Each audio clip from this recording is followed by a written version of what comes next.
Qu'est-ce que ça veut dire, ma jalousie? Alors, on pourrait traduire, en vérité, l'idée c'est la suivante, c'est-à-dire que il s'est mis totalement à ma place. Alors, je vous avais expliqué une fois que le sentiment le pire qui existe pour une victime, c'est de sentir qu'il n'y a personne qui l'écoute, qui l'entend, qui le comprend. Ça, c'est le pire. C'est-à-dire, des fois, on peut pas aider les victimes. C'est pour ça qu'il y a une halakha dans Shulchan Aruch que si maintenant, tu ne peux pas aider un pauvre, mais au moins fais-lui un sourire, au moins réconforte-le, au moins fais quelque chose. Pourquoi? Parce qu'en vérité, c'est vrai que tu peux pas l'aider, mais au moins un sourire, tu peux le faire. D'accord? Et donc, parmi les choses les pires, c'est lorsqu'une victime, elle se sent totalement pas écoutée, totalement. Maintenant, imaginons maintenant que moi je suis victime de quelque chose, Dieu préserve, ou allez, Shlomo il est victime de quelque chose, grave. Maintenant, il se sent pas écouté. Une autre personne s'énerve et casse la baraque, comme si qu'il avait été touché à lui. Comme si qu'il a été touché à lui, mais il casse la baraque pour lui, ça l'apaise, ça le calme. C'est un sentiment énorme. Donc en vérité, peut-être que ici, ce que Akadosh Baruch Hu veut dire, Eshiv et Chamati, mais al ben Israël. Il a calmé mon courroux que j'avais avec Bnei Israël. C'est-à-dire là, j'étais énervé au plus haut point. Au plus haut point. Ils m'ont offensé, ils m'ont fait la chouma, ils m'ont fait la honte, ils ont fait la pire chose que je supporte pas, ok, les mauvaises mœurs. Et en fin de compte, j'avais envie de tous les finir. Et comme il s'est mis en colère à ma place, il a bataillé à ma place, il s'est mis dans tous ses états à ma place, donc moi, je vais pas faire le lourd, on va pas faire deux fois l'énervé. Ok? Donc, ce que Pinchas, il a fait, c'est vraiment extraordinaire. Donc, lorsqu'il a jalousé ma jalousie. C'est-à-dire, qu'en fin de compte, il s'est comporté comme si que moi, j'étais énervé. Alors maintenant, ce qui est le plus étonnant, et c'est sur ça que la Sikha elle va parler, c'est la récompense. Oui, c'est Hachem qui dit ça. Et le plus intéressant, et c'est sur ça que la Sikha elle va parler, c'est la récompense de Pinchas. Velachen, ineni noten lo et beriti shalom. Je vais lui donner mon alliance, shalom éternel pour l'éternité. On va voir de quoi on parle. Akadosh Baruch Hu Natan. Et donc qu'est-ce qu'il a dit? Et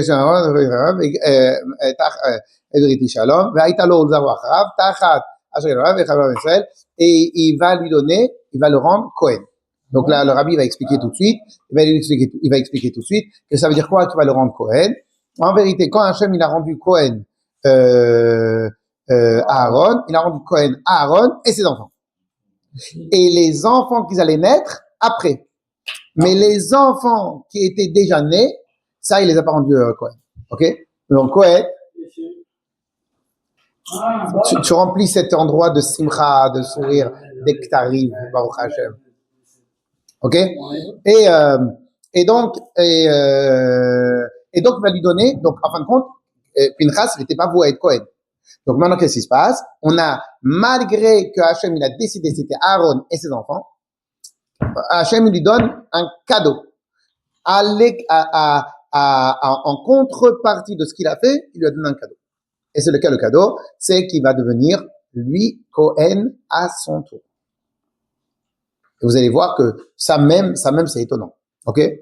Lo ulzaro acharab. Donc en fin de compte, Aaron Cohen, Nadav, Avihu, Elazar, Itamar Cohen. Ok? Nadav et Avihu, malheureusement, ils sont disparus. Il reste Elazar Itamar et Elazar. Les enfants de Itamar et Elazar, à partir de leur naissance, à partir de la première année des 40 années du désert. Et lui, par contre, à partir de maintenant, ses enfants, ils sont un Cohen. Alors, ce qui est intéressant, c'est, est-ce qu'ils sont maintenant Cohen, comme descendants de Aaron, ou Cohen comme descendant de Pinchas? Parce que est-ce que maintenant sa keuna, il la tient de Aaron, ou sa keuna, il la tient de Pinchas? Alors, il est évident que tout c'est de Aaron. Il est évident que tout c'est Aaron, parce que c'est un des enfants d'Aaron, un des enfants de Aaron. Ok? Oui, mais en tout cas, c'est un des enfants d'Aaron, donc c'est sûr. Je dis juste, est-ce que, vous allez voir qu'au deuxième Beth Amikdash, la plupart des Kohanim d'Olim provenaient de la branche de Pinchas. Donc, c'est-à-dire que c'est quand même quelque chose. Ok? C'est-à-dire la quasi-totalité des Kohanim d'Olim venaient de la branche de Pinchas. Donc, tu vois bien que de tous les enfants de Elazar, Itamar, et après, de tous les enfants qui vont avoir après eux, les Kohanim Gdolim, c'était de Pinchas. Comme ça, toi, soit dit. Ok? אגב, נתן כהונת עולם, לא הולזה וואחה. עם שכהונה אלו חידוש לכוח. עם שכהונה כבר ניתנה קודם לכן לזרעו של אהרון, מה נראה כל הכהונה אליו, וג'אי תדונה על הדסנדנט זאהרון, הרי לא ניתנה לו, אלא לאהרון ובניו, שנמשכו עמו, il a été donné que Aaron et à ses enfants qui ont été loin en même temps que lui. וכן לבניהם שנולדו לאחר המשיכה. Et de la même manière, les enfants qui vont être nés après l'onction. Par contre, Pinchas est né avant, mais Gam lo nimshach, et lui aussi il n'a pas été loin. Et les ficha, pour cela, lo zachar lekuna t'sharag Zimri. Et donc il n'a pas eu droit à la kehuna tant qu'il n'a pas tué Zimri. Une fois qu'il a tué Zimri, Akadosh Baruch Hu lui donne en cadeau la kehuna. Ok? Pour l'instant, c'est les faits, c'est contractuel. On avance. Maintenant, la Rabbi va poser une question. Tumurat avoda manikim sachar. Je suis d'accord. Tu travailles, tout le travail mérite salaire. Mais la question, elle est, quand est-ce que ton travail, c'est un salaire et quand est-ce qu'on travaille, c'est autre chose? Je donne un exemple. Quelqu'un qui c'est une super société, nanana, vraiment de folie, elle a des bénéfices, etc., et tout son travail, tout sa chokhma qu'il a, ok. Maintenant, le gars, il devient Facebook. Tu sais pas pourquoi, ça a explosé. Quelle est la partie salaire et quelle est la partie qui n'est pas liée avec le salaire? C'est-à-dire que pour devenir très riche, il est possible qu'à travers du travail, tu peux devenir très riche. Mais pour devenir comme eux, je sais pas, c'est à travers du travail que tu peux devenir comme eux. En tout cas, ça, c'est vraiment lié. En tout cas, c'est vraiment quelque chose de spécial. Ok? Donc, tout travail mérite salaire. Mais il y a des choses qui sont hors périmètre, hors cadre du salaire. Donc, au klal, shavoda gdola vena'alit yoter, et il est clair qu'une très grande avoda comme il a fait Pinchas, eh ben, c'est une très grande avoda, elle est magnifique, etc. Donc, il a droit à un sachar. Car sachar gadol. Aval kehuna, arei l'union de sachar. Mais le problème de la kehuna, c'est pas un sachar. C'est pas un salaire, la kehuna. Puisqu'en fin de compte, Hachem, il avait dit, Aaron et ses enfants, ils vont être Cohen. Donc, quel rapport maintenant Cohen? Dis-lui qu'il va avoir maintenant, qu'il va être le prochain Moshe Rabbeinu. Il a fait quelque chose d'extraordinaire. Et même, il va devenir Pinchas Zehiliyahu Hanavi. Il va devenir Eliyahu Hanavi. Peut-être parce qu'il a fait quelque chose pour l'Am Israël, il a fait quelque chose pour l'Am Israël. Donc, tu peux devenir Eliyahu Hanavi. Tu peux avoir une élévation spirituelle extraordinaire à travers une mitzvah extraordinaire que tu as fait. Ok? Sur ça, on est d'accord. Mais en quoi la keuna devient un sachar, devient un salaire? De résister sa volonté, il y a une frustration de ne pas être jeune, de faire sa volonté sans pas le faire.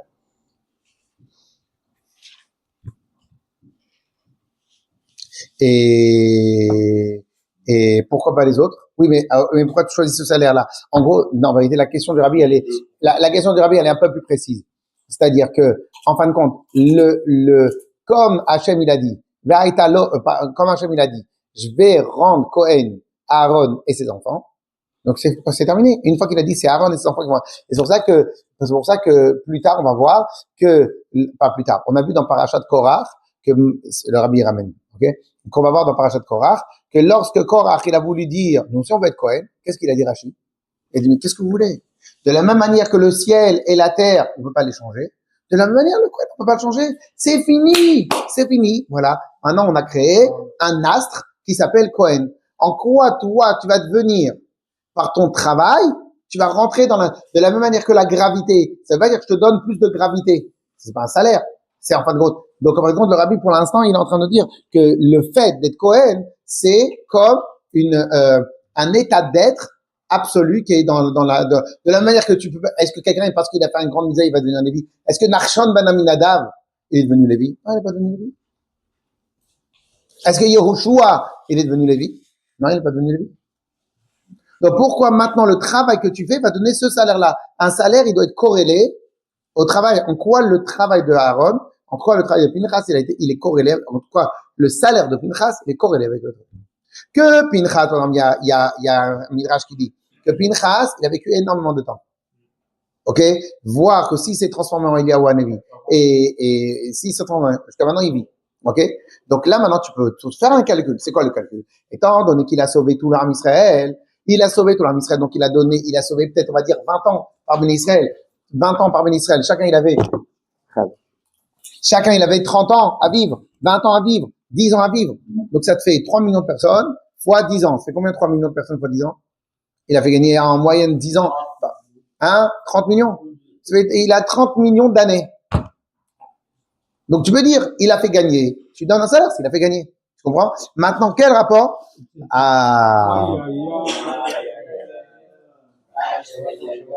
Chazak. Ok? Donc la question elle est, en quoi ça devient un salaire? Yes? Yes?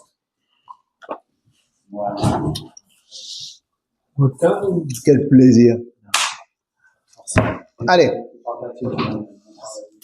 Donc, le rabbi nous dit comme ça, que un salaire c'est corrélé au travail. Ou que et plus le travail est énorme, gadol. De la manière le travail va être plus gadol. Par contre, la kehuna, la grande prêtrise, c'est pas une de Sachar. C'est quelque chose qui est dans la nature. C'est regarder il a dit, dans le Ham Israël va avoir un teva. De la même manière que toi, c'est pas parce que tu as un travail que tu vas devenir Moshe Rabbeinu. Ok? Un teva, Aaron Vanav, c'est la nature d'Aaron Vanav. Lorsque Hachem il a décidé de dire que c'est Aaron et ses enfants qui vont être des Kohanim, Ivdilam, Hachem il a été Mavdil, il les a séparés. C'est pour ça que Aaron pouvait rentrer dans le Kodesh Kodeshim, mais nous non. Il a décidé, voilà, la fibre Kohen, je vais donner, ok? Pour cela, les Kohanim, ils ont une misère de pas à purifier, nous non. C'est qu'en fin de compte, c'est la nature qui a été complètement changée. Azakadol Romikol, Israël Vigdish, Otam, Keneimar, Vayabdel, Aaron, Agdish, Kodesh Kodashim, Hu Vanav Adolam. Hachem, il a rendu Aaron et ses enfants, Kodesh Kodashim. C'est un dessein pour toutes les générations futures. אבל אלו שאינם מתייחסים לארון עליו, אין עבודה מועילה להם להיות כהנים, שכן כהונה הוא דבר שהקדוש ברוך הוא הטביע בטבע כבריאה, שאהרון בניו וקודש בטבע. Et donc en fin de compte, celui qui n'est pas de Cohen, de la même manière que, imagine maintenant quelqu'un, un non-juif, il a sauvé un juif. Ça le rend juif? Non. Un non-juif qui a étudié la Torah, il connaît tout la Gemara par cœur. Ça le rend juif? Pourtant, combien de juifs qui connaissent pas la Gemara par cœur? Donc tu vois qu'en fin de compte, tu ne peux pas dire chaque chose, tu viens, il faut comprendre, en tout cas il faut comprendre la logique de ce salaire-là que tu as donné. Ok? Comme Rashi dit, de la même manière, Rashi l'avait dit comme ça dans Parashat Torah, de la même manière qu'il est impossible de transformer la nuit en jour, le jour en la nuit. C'est deux choses différentes. Et il n'y a rien qui peut faire que le jour et la nuit, ils vont être échangés. Parce que c'est comme ça qu'Akadosh Baruch Hu il a choisi le monde. Et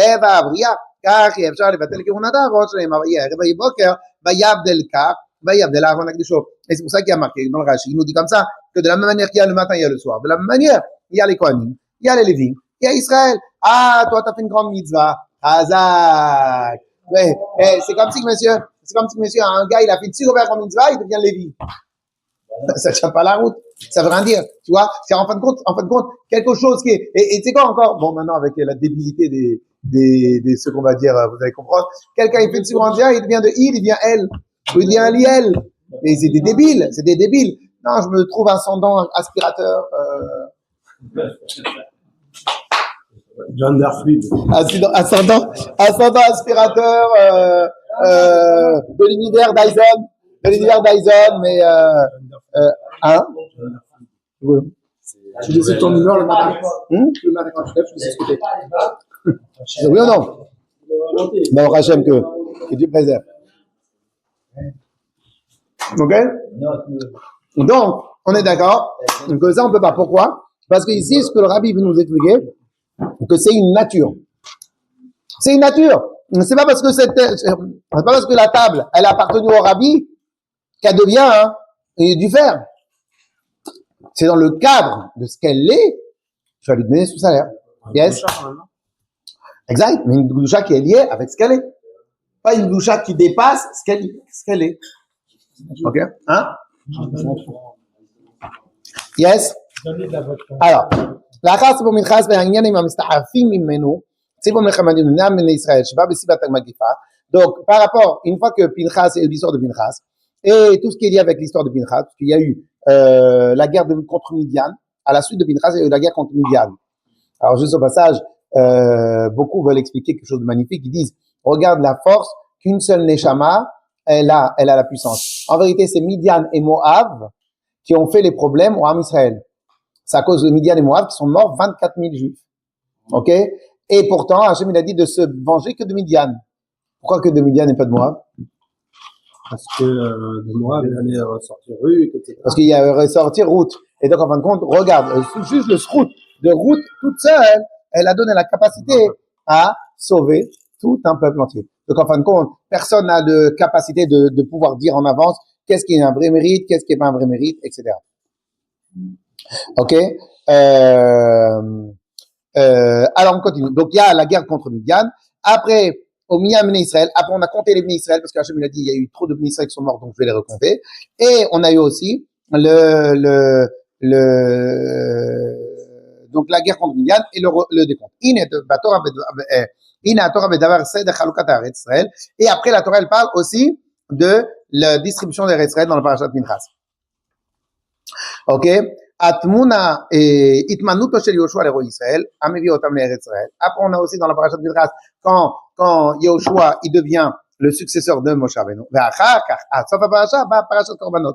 Et à la fin, on a tous les sacrifices, tous les moussaf de toute l'année. שבחלקם כמו שאתה הלחם, כמה מכוונת ציבור, נסחים, ok. היטב שלך קרבתם רק בארץ ישראל. Il y a certains qui ne pouvaient rentrer, qu'on ne pouvait faire comme sacrifice qu'en Eretz Israël, comme par exemple tout ce qui était lié avec Shavuot, tout ce qui était avec le pain. Tous ces sujets-là, ils sont dans la parasha de Pinchas. Donc Bezrat Hashem, peut-être qu'on va trouver dans tous ces sujets-là un lien directement avec Pinchas. Mouvan, chaque nis à l'Eretz, chol akarouba, rentre en Eretz Israël, les guerres et tout ce qui est lié avec ça. Chorim et Pinchas, כלומר שעל Israël, שעל ידי עבודתו של Pinchas, נכנסים l'Eretz Israël. Donc a priori, il est possible qu'à travers le travail que Pinchas il a fait, on a pu accéder et rentrer à l'Eretz Israël. Juste une question sur le début. La Krina, elle n'est pas héréditaire. Si, mais on a dit juste au début. C'est pour ça, Alors, on a dit juste au début que elle était héréditaire à Aaron, ses enfants, et ceux qui vont naître après. Mais lui, il est né avant. Et, juste comme ça, au passage, il y a une séra du Rabbi, alors je ne me rappelle pas de quel midrash il dit, mais que comment ça se fait que à chaque parole, à Kadosh Baruch on est tous morts, on a tous revécu. C'est magnifique. On en avait parlé une fois. Quand Hachem il a dit Anochi, on est mort, on a revécu. Hachem, on est mort, on a revécu. Pourquoi? Pourquoi ça s'est passé de cette manière? Alors, le Rabbi l'explique que ça faisait partie du processus de renaissance. Parce qu'en vérité, quand on est sorti d'Égypte, on était tous des goïms. Ok? Donc, en fin de compte, le fait qu'Akadosh Baruch Hu, il annule notre existence, il recrée notre existence. Cette nouvelle existence, elle appartient à Dieu. Elle ne nous appartient plus. Avant, on était né d'un homme et d'une femme. Maintenant, on a cessé d'exister. Et Dieu, il a refait l'existence. Ok? Deuxième chose que le Rabbi dit. Dans cette transformation, on a eu la transformation finale. C'est quoi la transformation finale? C'est que le corps d'Ibn Israël et la Neshama d'Ibn Israël, elle provient de Klipat Noga. Klipat Noga, c'est on va pas l'étudier ce soir, c'est une sorte de Klipa, donc c'est une écorce intermédiaire qui n'est pas de l'impureté, qui n'est pas totalement de la Gdusha, mais en fin de compte, possède en elle de la Gdusha. Et donc, en fin de compte, il fallait que pendant les 10 commandements, pendant le Matan Torah, on redevienne totalement les enfants d'Akadosh Baruch Hu. Pour devenir les enfants d'Akadosh Baruch Hu, il fallait cesser d'exister en tant que entité existante pour devenir les enfants d'Hachem. Ok? À partir de cet instant-là, on a été totalement changé. Donc, avant, par exemple, pour vous donner un exemple, avant, on était juif par le père, après Matan Torah, par la mère. Tous les peuples du monde, leur religion, elle est héritée par le père. Et nous, c'est par la mer. On va pas rentrer dans l'histoire, on a déjà un peu expliqué ce lien-là, mais c'est pas important. Donc, vous voyez bien que la nature profonde, elle a changé. Une fois que la nature, elle a changé, tu peux pas venir et dire, je voudrais que, parce que je donnais 1 milliard à la Tzedaka, donc je deviens Lévi. Je deviens Cohen. Et quel rapport maintenant? Quel rapport? Tu vois ce que je veux dire? C'est-à-dire, tu es à l'intérieur de ton goût, à l'intérieur de tes paramètres. Donc, en fin de compte, la question que nous, on va essayer de chercher avec le rabbi, c'est comment on est passé il est passé de Lévi à Cohen, Pinchas. Ok, j'ai pas très bien enseigné. Ouais, mais en fait, oui, mais en fait, en fait, c'est les Lévis qui sont héréditaires, pas forcément nos petits. Les Lévi, ils sont héréditaires de Lévi, mais ils deviennent pas des Kohanim. Surtout les, et c'était ça toute l'histoire de Korach. Korach, il a dit, mais la matitna c'est où, quel Hachem? Pourquoi? Et ça, c'est ce que Moshe Rabbeinu a répondu. Qu'est-ce que Moshe Rabbeinu a répondu? Il a dit, arrête, vous êtes déjà, et qui dit, l'Hachem, Mikol Am. Il vous a déjà séparé, vous êtes déjà spécial, vous les Lévi'im. En plus, vous êtes énervé qu'il y en a un parmi vous qui a été spécial. Et vous, énervez-vous sur l'armée Israël. Pourquoi vous êtes plus spécial que l'armée Israël? Et eux, c'était quoi l'argument de Korah? C'est la matitna tseu al-Ka'al Hashem. Pourquoi maintenant? Et pourquoi maintenant, la matitna tseu al-Ka'al Hashem? Donc pourquoi maintenant, vous êtes des Kohanim? Donc en fin de compte, on voit bien que le principe de Kohen, c'est un principe à part. Merci. C'est un principe à part. Donc, si c'est un principe à part, quel rapport maintenant? Pourquoi maintenant, à travers une très grande misère, il est devenu Kohen? Yes? C'est bon la question? Good questions? Ok, on y va. Raz al Amorim, chez Ilmale, Khatou Israël, Chachamim, ils ont dit, chez Ilmale, page 52.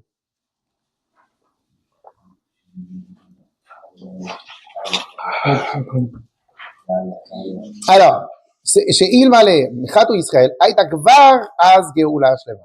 Chachamim nous enseigne, et que si maintenant les Bnei Israël, ils n'avaient pas fait la faute de la faute du veau d'or, eh ben, on aurait déjà eu au don de la Torah, on aurait déjà eu la Geoula Shlema. Im knisatam harishon al haaretz, on aurait directement la rentrée en Eretz Israël. Ve'am shebepoel adayin lo hayta az Geoula Shlema, même si on n'aurait pas eu peut-être la Geoula entièrement. Areprat et aknis al Eretz Israël, domim hayu le Geoula atida. On serait rentré en Eretz Israël, comme si que ça avait été bientôt la Geoula. לפי זה שהכניסה לארץ ישראל הייתה בדומה לגאולה עתידה, יובן הקשר שבין כניסה לארץ ישראל לבין פנחס, כי פנחס זה אליהו, ואליהו הוא זה שבישר את הגאולה שלמה בקרוב. Et donc en vérité, la première entrée en Eretz Israël, que si maintenant on n'avait pas eu fait toute la vérote, nous serions entrés en Eretz Israël comme il fallait, et bien en fin de compte, puisque maintenant Eliyahu Hanavi, il va nous annoncer la venue du Mashiach, donc en vérité, on peut voir dans ce que Eliyahu Hanavi un semblant de la Géoula. En tout cas, on peut s'inspirer par rapport à ce qu'il va y avoir la Géoula Bezrat Hashem. Ok? Alors, on y va. C'est Ibet. C'est le Gimel. Achidouche begéoula atida yé. Alors maintenant, parmi les chidushim de la Géoula, donc lorsque Mashiach va venir, il va y avoir plusieurs choses extraordinaires. Parmi les choses extraordinaires, il va y avoir un qui aura plus de fautes sur terre. Mais il voula amavet la netzach. Il n'y aura plus de mort. Il n'y aura plus de touma. Il n'y aura plus de négation, de négatif. Il n'y aura plus tout ça. Et donc, automatiquement, à l'intérieur de cela, il y aura Veloi kanef od ed morecha.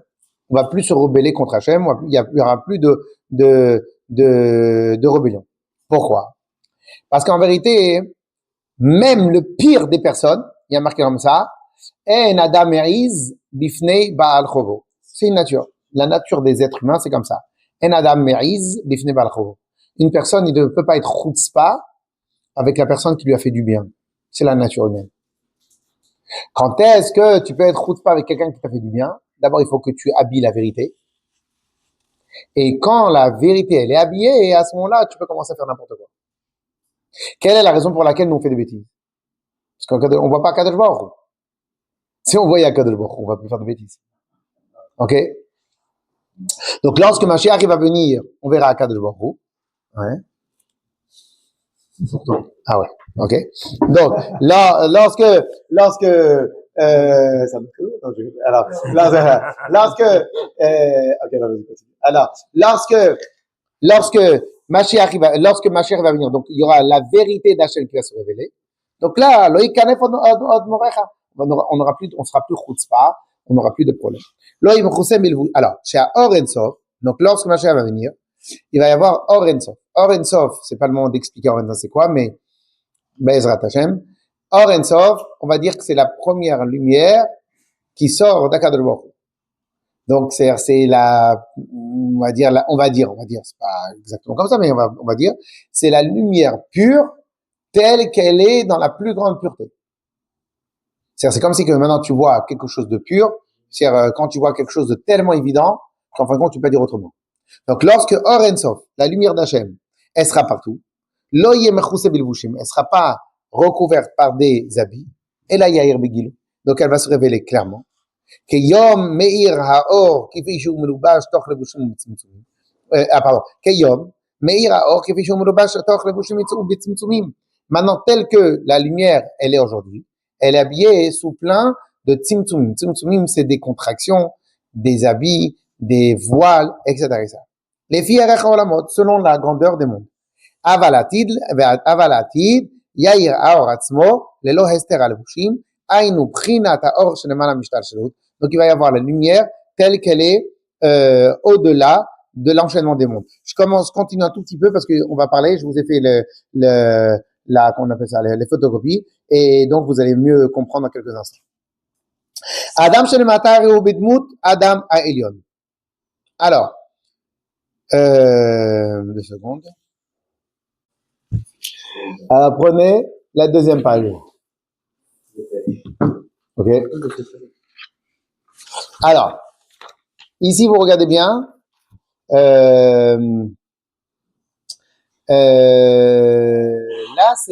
va utiliser, vous avez, comptez, vous avez combien de niveaux? C'est la troisième page. Là? Ouais, sur la deuxième page, vous avez combien de niveaux? Hein? Je pense que je vais prendre avec le truc. Ah, c'est quoi les 5 que tu vois?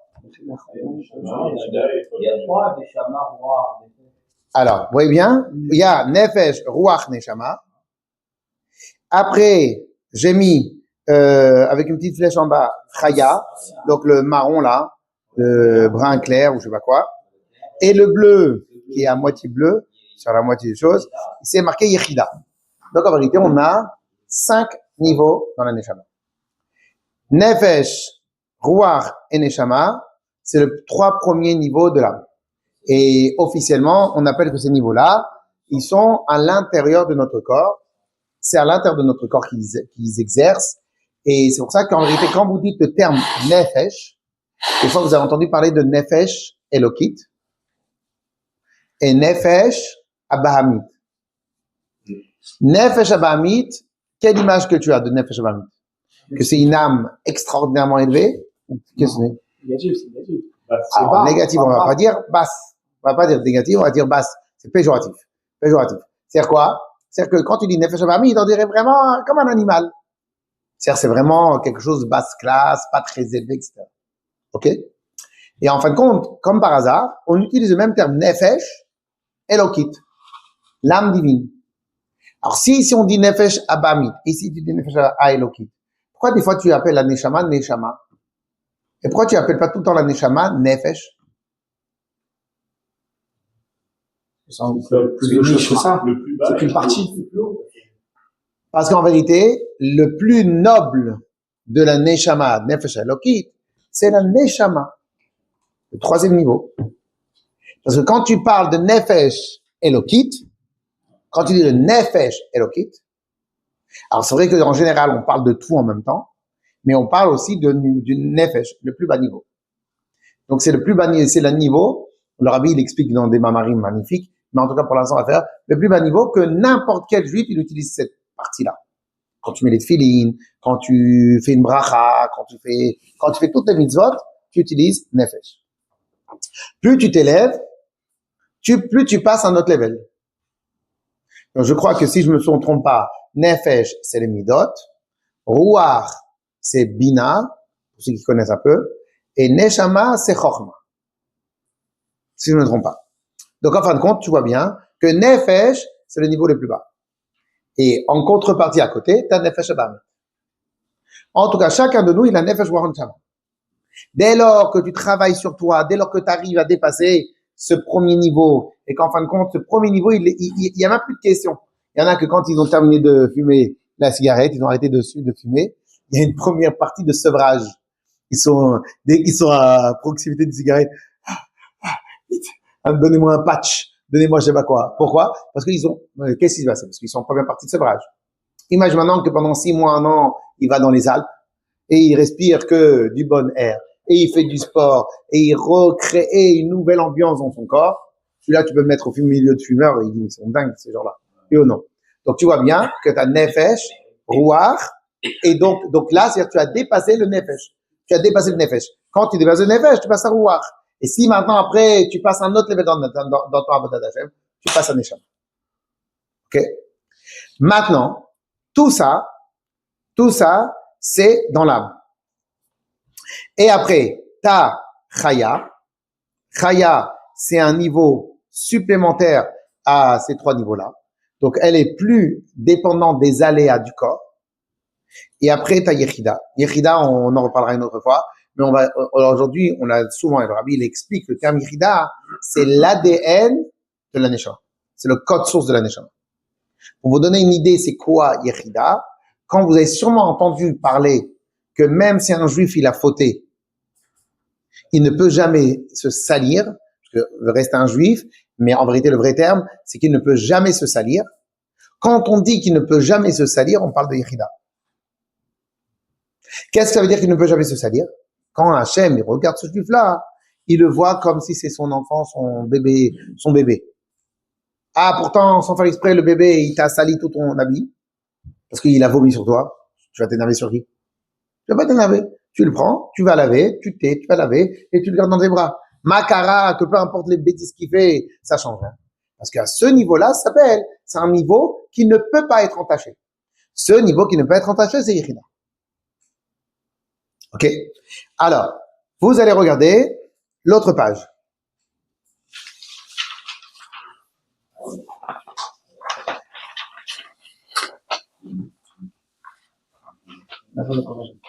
Hein?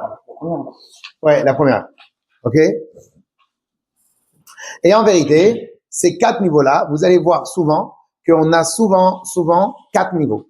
Ces 4 niveaux-là, on va les retrouver aussi dans la création. Alors là, ce qu'on va étudier maintenant, c'est Seder Ishtalshelut. Seder Ishtalshelut, c'est un principe énorme dans la Chassidut Chabad. C'est tellement un principe énorme que ça fait partie de l'ADN de la pensée Chabad. Je répète parce que c'est important de comprendre ça. C'est dans l'ADN de la pensée et de la structure de la pensée Chabad. C'est quoi la traduction de Seder Ishtalshelut? La causalité. La causalité. Le terme causalité, ça veut dire que absolument tout ce qui se passe provient par une cause qui l'a poussé à être. Si je viens à ce cours-là, c'est parce que si, c'est parce que ça. Et pourquoi il y a eu ça? C'est parce qu'il y a encore un autre parce que. Plus tu es intelligent, hein, plus tu peux remonter au parce que originel. Dans la pensée Chabad, la causalité est un des paramètres absolus.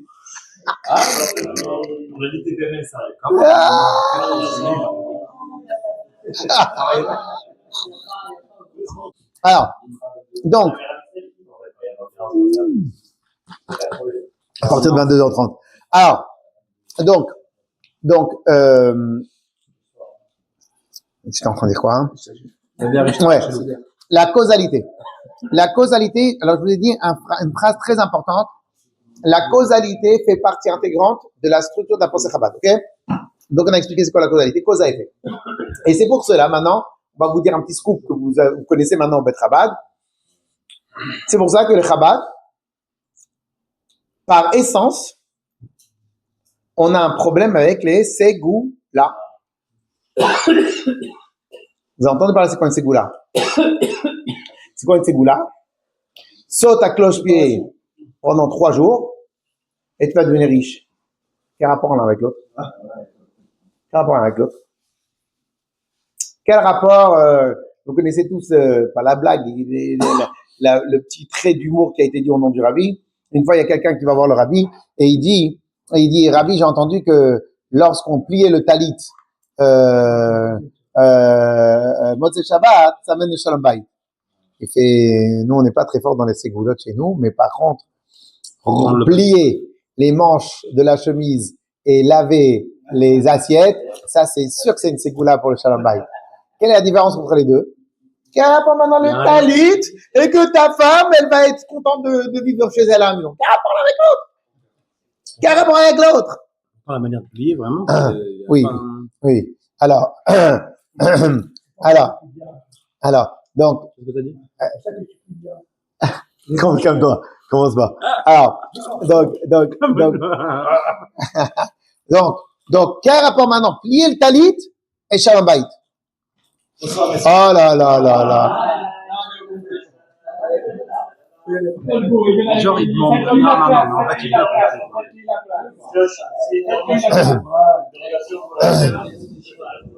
Alors, donc, quel rapport? Plier le talit et Shalom Bayit, quel rapport? Par contre, plier les manches de la chemise pour nettoyer, ça c'est sûr que c'est Shalom Bayit, parce que là tu t'occupes de Shalom Bayit. Donc cela veut dire qu'en vérité, quand vous regardez bien, intrinsèquement, dans les paramètres de la pensée de Chabad, on est anti-ségoula. Anti-ségoula. Et même la seule ségoula pour la richesse qui existe chez le Rabbi, qui est la tzedaka, même ça, c'est à peine une ségoula. C'est quasi mathématique. C'est quasi mathématique. C'est à peine une ségoula, c'est à peine. Hein? Des gens comme Warren Berry. Non. Moi, j'ai charrié des ségoulottes. Il y a des ségoulottes qui proviennent de grands tzadikim, de grands rabbanim. Je charrie parce que chez nous, chez Rabat, c'est tellement hors de propos que j'en rigole. Mais il y a des choses qui sont marquées dans le Zohar, dans le truc. Mais ces mêmes choses, tu peux obtenir par le travail. Les mêmes choses, tu peux les obtenir par le travail. Donc, cela veut dire, pourquoi maintenant la pensée Chabad, elle est anti-ségoula? Pour pas qu'on soit paresseux. Non, pas pour soi. Bravo. Parce qu'il manque la causalité. Il manque la notion de causalité. Et comme chez Chabad, la causalité, c'est intrinsèque à la pensée Chabad. Donc, en vérité, je peux pas, pendant des centaines de livres et des dizaines d'années, t'enseigner la causalité, et tout d'un coup, je te sors un truc comme ça. Je te sors, par contre, il y a quand même quelques ségoulottes. Je vous donne un exemple, une des ségoulas. Alors, je sais pas à combien ça s'appelle une ségoula. Faire chitat, ça amène Yirat Shamayim. Mais je pourrais pas te dire plus que ça. Le chapeau pendant le Birkat aussi. C'est pas Yirat Shamayim, c'est la halakha. Non, Yirat Shamayim, ça apporte. Non. C'est un des répliques. Ouais, mettre peut-être. le chapeau pendant le Birkat, ça apporte Yirat Shamayim. C'est ségoula. Quel est le lien avec le chapeau? Bah déjà, je sais même pas si c'est une vraie ségoula, parce qu'en fin de compte, quand tu mets le chapeau, c'est tu te comportes comme un Yirat Shamayim. Quand tu te comportes comme un Yirat Shamayim, tu dis un Yirat Shamayim. Une habitude.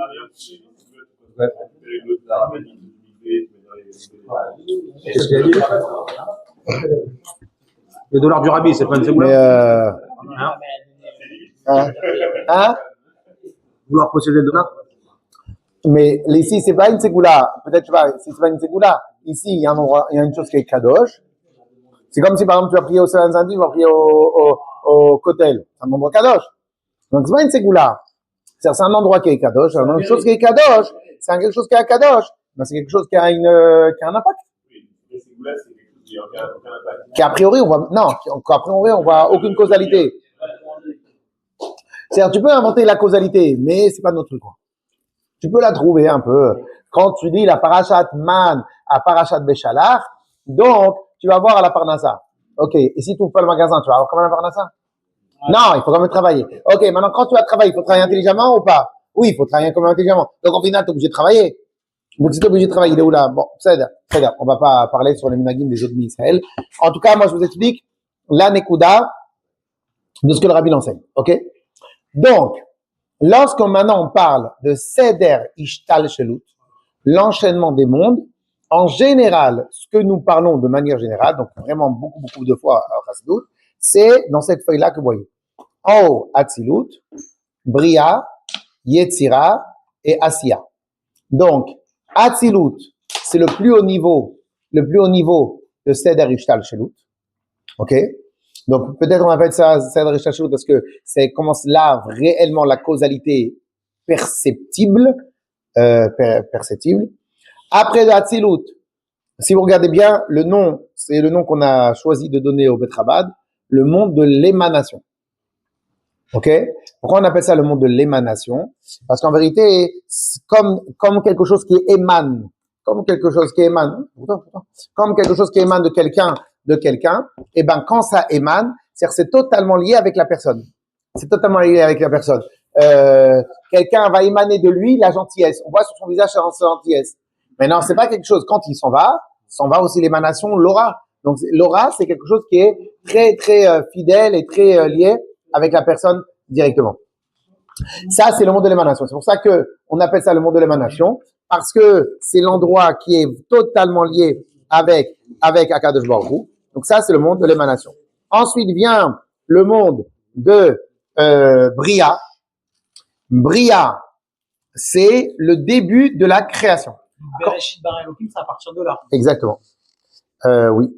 Non, Bria, c'est le début de la matière. Ok. Mais non, il n'y a pas de matière dans Bria. Bria, c'est le début de la matière. Parce qu'en fin de compte, on verra, parce qu'on est obligé de dire que ça a commencé un peu par Atzilut. Mais Atzilut, c'était sur une autre forme. Mais Bria, c'est le début de la matière. D'accord. Ok? Et c'est pour ça que la différence entre Atzilut et Bria, tu verras dans quelques instants la différence. Pour mieux comprendre la différence entre Atzilut et Bria, je vais donner un exemple et tu vas comprendre tout de suite. On continue. Très vrai. Si vous ne vous concentrez pas, vous n'allez pas pouvoir comprendre. Ensuite, Bria, c'est la création de la matière. Moi, je donne souvent cet exemple-là et pour mieux comprendre, je veux faire une ville en pâte à modeler. Donc d'abord, j'achète la pâte à modeler. Donc ça, c'est la matière brute. Après, je commence à façonner la pâte à modeler. Et donc, je donne une forme, je donne un truc, etc. Et après, Asiya, je les mets tout en place. En tout cas, je fais la finalité de choses et ça a l'air d'une ville. Donc, Bria, c'est la création de la matière. Bria, créer. Yetzira, c'est le alors, dans une seconde, tu vas tout de suite. Ensuite, Yetzira, c'est le façonnage. Donc, on a commencé à façonner la matière première. Et Asiya, c'est la réalisation mamash de la matière première. Ah bon? C'est Asiya. Donc, c'est pour ça qu'en vérité, dans une seconde, tu vas tout comprendre, c'est ce que tu as dit. Et donc, en vérité, le terme Asiya, c'est pour ça qu'en Chassidut, le rabbi, il appelle ça un psak-din. Un psak-din. En Chassidut, le rabbi, il appelle que le Tanya, il a fait un psak-din. Un psak-din, c'est une décision halachique. Donc, le Admon Zaken a fait la même décision halachique dans le spirituel. Et il a dit que le monde que nous vivons est le dernier des millions ou des milliards de niveaux qu'il y a dans le Seder Ishtal Shelut. Donc, dans chaque niveau, Atzilut, tu as 1 million de niveaux. Dans Bria, tu as 1 million de niveaux. Yetzira, tu as 1 million de niveaux. Tu as peut-être plus qu'1 million de niveaux. Okay, on va dire 10 millions de niveaux. Dans Asiya, tu as 10 millions de niveaux. Le dernier, qu'il n'y a pas, chez les Tarton et Imeno, le dernier, qu'il n'y a pas moins que ce niveau-là, c'est notre monde à nous. Là, c'est ce qu'on est en train de faire. Quand on fait Baruch Ata Hashem, en fin de compte, il n'y a personne d'autre dans toute la création qui peut dire je fais chez Akon Yabudvaro sur quelque chose de palpable, de mangeable. Donc, en gros, quand vous avez entendu des fois, Hachem, il a créé 70 mondes, après il les a détruits, après on est arrivé, ok, 70 univers, tu peux raconter tout ce que tu veux. Mais en tout cas, c'était sûr et certain que c'était pas matériel. Le seul création, Mamash, et la dernier niveau de toutes les créations que Akadosh Baruch Hu a créées, c'est nous. Donc ça, c'est un psak-din. Le monde céleste, non, c'est 7 midot. Donc dans chaque niveau, allez. Le seul qui rigole, c'est le Alors, et dans chaque niveau, il y a, dans chaque monde, il y a 10 niveaux. Dans Atzilut, il y a Chochma, Bina, Da'at, Chesed, Gvura, Tiferet, Netzach, Od Yesod, Malchut. Dans Bria, il y a Chochma, Bina, Da'at, Chesed, Gvura, Tiferet, Netzach, Malchut. Dans Yetzira aussi, dans Asiya aussi. Ok? Non, 10. 10. Chochma, Bina, Da'at, Chesed, Gvura, Tiferet, Netzach, Od Yesod, Malchut. Et 7 midot, c'est 3. Ok? T'as 10 sphérotes dans chaque dimension. Ok. Non. Ok? Ah, maintenant. Et si maintenant je veux faire une comparaison avec nous, l'être humain, donc je vous rappelle qu'un des plus grands points d'Achassidut pour comprendre Hachem, c'est Mibessari Echeze Eloka. De ma chair, je vais comprendre et voir Hachem. Donc, qu'est-ce que Hachem il a fait? Il a concentré tout l'univers dans l'être humain. Comment Hachem, il a créé toute la création? Comme ça, il nous a fait à l'identique. Et lorsque maintenant quelqu'un, votre enfant, votre fils, il va vous demander, papa, on a lu dans le Chumash cette semaine, Ki betzelem Elokim bara et Adam, que Dieu, il a créé l'homme à son image. Ça veut dire quoi? À son image. Ça veut dire que tout comment Hachem, il est lui-même, il a concentré tout dans l'être humain. Donc, tout ça c'est Hachem, tout ça c'est l'émanation d'Hachem. Donc, Atzilut, Bria, Yetzira, Asiya. Donc, vous prenez tout à gauche, qu'est-ce que j'ai marqué? L'émanation, on va commencer par le deuxième. La création de la matière, c'est Marshava, la pensée. Donc c'est un intellectuel, quoi. La création de la matière. Après le façonnage de la matière, c'est Dibour, la parole. Maasé, l'action, c'est le dernier niveau de l'homme. Maasé, le monde de l'action, Asiya. Donc en vérité, je vous ai mis tout sur la même ligne. Yetzira, façonnage, est égal Dibour. Bria, la création de la matière, est égal à pensée. Qu'est-ce qui est au-dessus de la pensée? C'est la Neshama. C'est de la Neshama que tout découle. Même quand Hillel, il avait des psakdin de Chesed, parce qu'en vérité, sa Neshama, elle était de Chesed. Donc, il en découle que lui aussi, il avait des psakdin de Chesed. Ok? Maintenant, si vous comparez ça à la Neshama de manière générale, eh ben, les 4 niveaux, vous allez les retrouver, sauf le 5e niveau, que ça, c'est un niveau vraiment à part. Vous allez retrouver Nefesh, Ruach, Neshama, c'est action, parole et la pensée. Vous avez à chaque fois cette digression. Et après, vous allez avoir Chaya, que ça va être la Neshama. Et Yechida, parce que pour l'instant, on n'a pas vraiment étudié Yechida. Yechida, c'est vraiment l'ADN. On n'a pas beaucoup travaillé l'ADN dans nos cours ici, mais l'ADN, c'est vraiment un truc totalement à part. C'est-à-dire, tu peux dire qu'il y a plusieurs couches dans ton corps, mais l'ADN, c'est un truc qui ressemble à rien. C'est encore plus puissant qu'une cellule, plus puissant qu'un chromosome. C'est la source de tout, des cellules, de la chair, de ta génétique, de tout. Ok? Donc, l'ADN, c'est vraiment, vraiment spécial. Donc, l'ADN ne peut jamais être comparé, ne peut jamais être associé à quoi que ce soit. Ok? Essayez de... Ah, maintenant.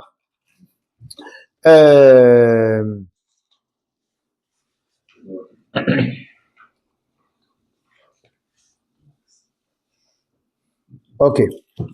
Alors maintenant que vous avez entendu toutes ces belles paroles, on va aller à ce que le rabbi veut nous dire. Alors, regardez maintenant. On va prendre. Bon, on va prendre l'endroit où il y a marqué Neshama, Yechida, les 3 niveaux. Hein, c'est vrai. À quel moment dans l'année on utilise Yechida? Kippour. Ah, Chazak. Pas mal, pas mal, pas mal. Bravo, bravo. Chazak, c'était ma question. Très bien. C'est gentil. Yechida. Alors, on utilise Yechida au moment du Yom Kippour. Alors, venez, on regarde un peu ce qui se passe dans cette image-là. Abraham, t'es pas avec moi là? On l'a pas, ça va. Alors, on reprend la skira. Revenez sur la page précédente. Vous dites. Si j'avais l'ordinateur sur moi et on en serait connecté, je vous aurais fait 2 ou 3 trucs. Page numéro 7. Oui, oui, c'est ce dessin-là. Faut partager, faut partager. Prends-la en photo, Rudy. Alors, prends une petite photo. Faites partager. Il y a WhatsApp maintenant sur ça. Hein? Il y a WhatsApp maintenant sur ça. Partagez PDF.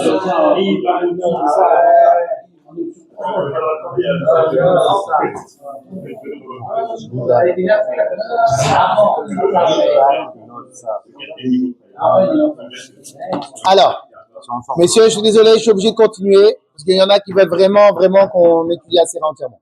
Alors, prenez cette image-là. Alors, regardez bien. Donc, on va faire comme si que le bleu, le bleu, c'est l'ADN. Donc, en vérité, du lundi au jeudi, du dimanche au Shabbat, on utilise Nefesh, Ruach, Neshama et des fois Chaya. Tout à l'heure, vous avez répondu ultra bien. On utilise Yechida, Yom Kippour. Et quand est-ce qu'on a le dévoilement de Yechida? C'est un Ne'ila de Yom Kippour. Magnifique, extraordinaire. Et Yom Kippour est tellement un jour tellement important que c'est pour ça que c'est le seul jour qu'on a 5 tfilotes. Cela veut dire que du lundi, du dimanche au vendredi soir, nous avons 3 tfilotes. Pourquoi 3 tfilotes? Parce que c'est le courant. C'est le compte courant. C'est le compte courant. T'as Nefesh, Ruach, Neshama. Nefesh, Ruach, Neshama, c'est les niveaux de la Neshama que tu utilises. C'est le compte courant. Shabbat, t'as Moussaf. C'est-à-dire que Shabbat, c'est un Yom Tov, c'est quelque chose de spécial. C'est quoi quelque chose de spécial? Donc, tu reçois de l'ampleur d'un niveau supérieur. Donc, t'as la 4e tfila. Mais ça, c'est toute l'année entière, sauf Yom Kippour. Yom Kippour, on te dévoile l'attachement que tu as avec Hachem, que tellement Hachem il t'aime, Yechida, comme je vous ai dit, même un enfant qui fait des bêtises, Hachem va jamais lui en vouloir. Là, t'as Yechida. Alors, j'ai juste une question à vous poser. Yechida, elle se dévoile qu'une fois dans l'année. Et elle te nettoie toute l'année. Comment c'est possible? Réponse. Non. Réponse. C'est qu'en sortant Yechida, alors, c'est bravo, mais l'idée c'est pas que ça entoure. En sortant Yechida, tu reparamètres d'usine tout le reste. Donc, en fin de compte, quand l'enfant, il a sali le super habit de son père, le père, il s'énerve pas. Pourquoi? Pourtant, l'enfant, c'est pas son oesophage, pourtant c'est l'oesophage qui a. L'enfant, c'est pas sa main, c'est sa main qui t'a barbouillé de chocolat ta chemise blanche. Et oh non. Une fois, je venais d'acheter un talit, et je sais pas pourquoi, le papa, il a dit, je peux emprunter votre talit? Chez nous, les chassidim, on dit pas non. On dit, ok, c'était pour Achnasat Cheder. Achnasat Cheder, il y a du chocolat de partout. Mais, vous savez qu'il y a le rabbi, il a demandé, quand tu vas au Misaïm et que tu donnes ta kippa, tu réclames jamais ta kippa en retour. Ouais, c'est une tannée. C'est pour ça que tu dois toujours avoir une autre kippa. Comme ça, il te prend la kippa. Ok? Et de la même manière, tu veux pas, pourquoi? Parce que le rabbi, comment tu peux enlever la kippa à un juif? Okay. Comment tu enlèves la kippa à un juif? Et de la même manière, tu vas dire un truc, et d'enlever, vous connaissez il y avait une histoire avec le Rav Shmuel Munkes. Le Rav Shmuel Munkes, il y avait un très grand chassid du Admor Hazaken qui était aussi très riche. Mais c'est un vrai chassid. Et le Rav Shmuel Munkes, il arrivait un jour, il était épuisé du chemin, il y avait de la boue partout. Et vous imaginez bien que c'était pas son premier délire, ça ne touchait pas. Il est rentré dans la maison, sur le chemin, t'imagines, il salit et tout, etc.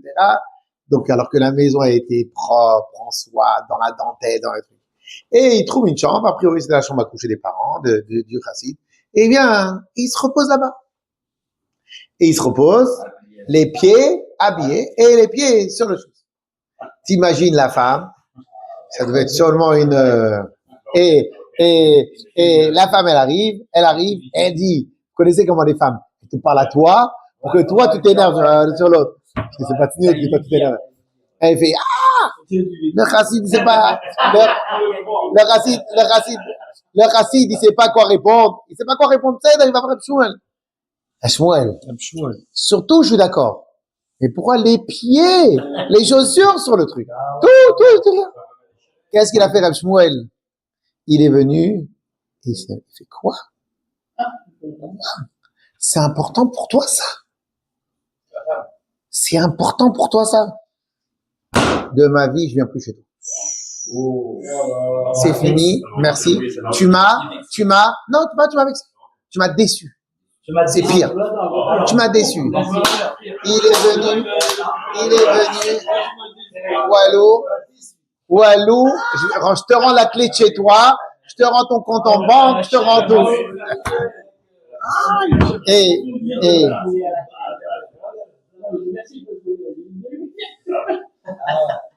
C'est pas lui qui a vous a dit souvent.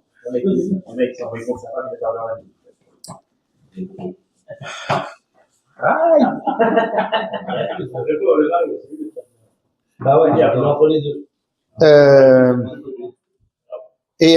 Donc, qu'est-ce qui se passe? Et écoutez bien. C'est pour ça que je vous ai dit que ce chassid-là, c'était un vrai chassid. Il est venu déçu. Et lui, il savait plus comment se mettre, comment Reb Shmuel Mouké, je peux pas. Il a raison, ça veut rien dire de reprendre un chassid, parce que là, tu l'as jamais dans la machine à laver. Comment tu refais une marque pour ça? Il fait, comment je peux me rattraper? Tu vas te rattraper, c'est mort. On a appris ensemble de la bouche de Admor Hazaken. Et toi, les mêmes mots que tu étudies chassidoute, ils font une remarque à un autre chassid qui arrive fatigué, juste pour les chaussures, ça? Je peux pas. Il fait, s'il te plaît, il a dit, ok. Alors, pour cela, il faut que je casse un peu ta gava. Alors, je sais pas comment il a dit, de quelle manière. Alors, vas-y, mets-toi à quatre pattes. Et il a marché avec lui dans la rue. Il était avec lui, sur lui, il marchait, il était comme ça, comme tu sais, quand tu fais quand t'es les enfants. Le chassid, il a préféré faire ça, plutôt que de perdre son amitié. Donc, c'était pour te dire combien c'est un chassid, alors que c'est un riche. Ok? Alors que c'est un riche. Mais qu'est-ce que tu vois de là? Tu vois de là qu'il y a des choses qui se font pas. C'est quoi des choses qui se font pas? Il prend son talit pour te faire Achnasat Trader. Comment tu vas? Maintenant, tu sais qu'il y a le chocolat. Tu sais, partout il y a du chocolat. Il y a le petit qui va avoir du chocolat. Il y a les trucs, il y a les bonbons, il y a tout. Il y a tout. Et voilà. Ça, c'est le nian. Alors maintenant, tout ça pourquoi? Donc, c'est vrai, on a un grand ami, Rabbi Avraham, il m'a pas encore donné le prénom de sa maman, et qui est tombé dans un chantier, problème.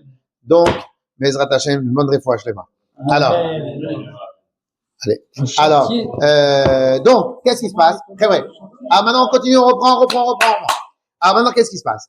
Donc, toute l'année, donc on a dit comme ça. On a Abraham B. Donc, qu'est-ce qui se passe? Ben, les deux, c'est Abraham B. Alors, donc toute l'année, très vrai. Toute l'année, on utilise Shachrit, Mincha et Arvit. Quand il y a Moussaf, tu rajoutes Yechaya. Et après, tu as Yechida Yom Kippur. Mais comment la Yechida de Yom Kippur, elle te nettoie toute l'année?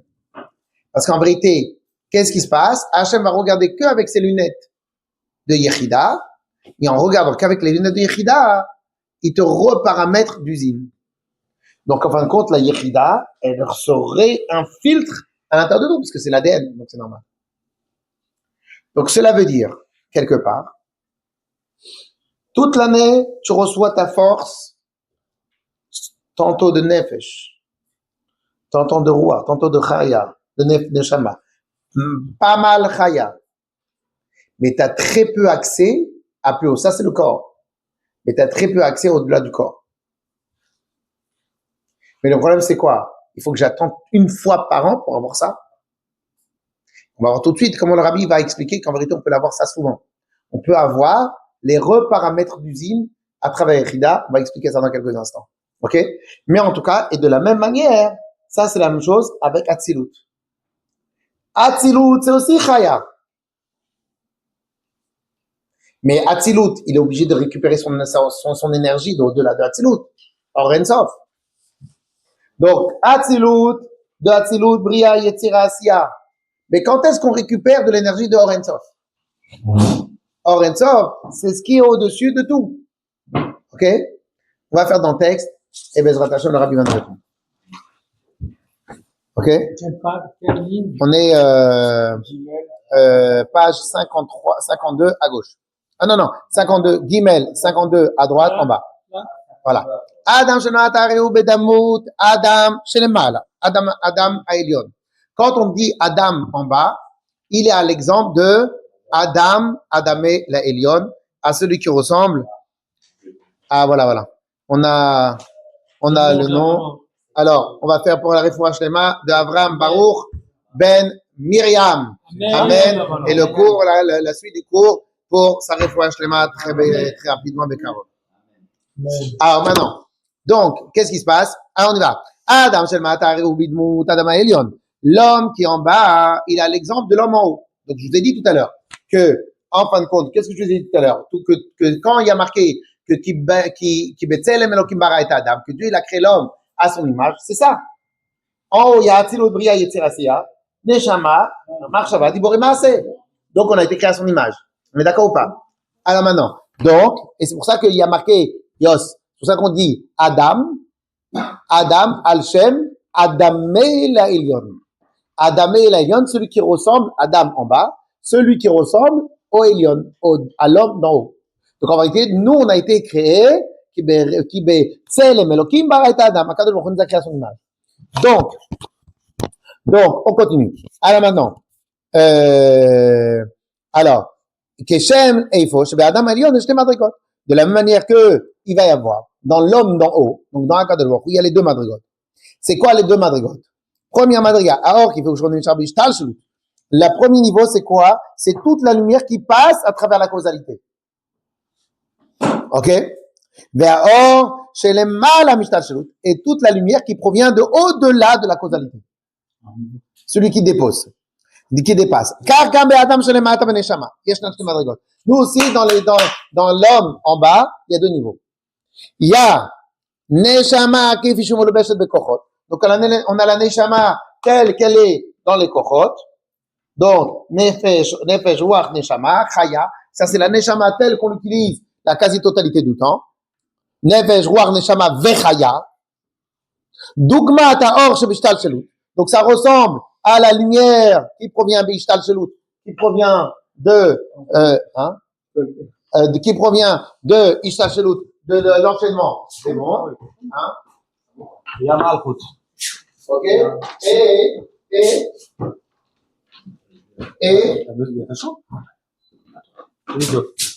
Et après, et on a le niveau supérieur. Et le niveau supérieur, il provient d'où? Alors, vous l'avez dans le 1000? Non. Tout le monde a, partout il y a Malchut et partout il y a Keter. Alors,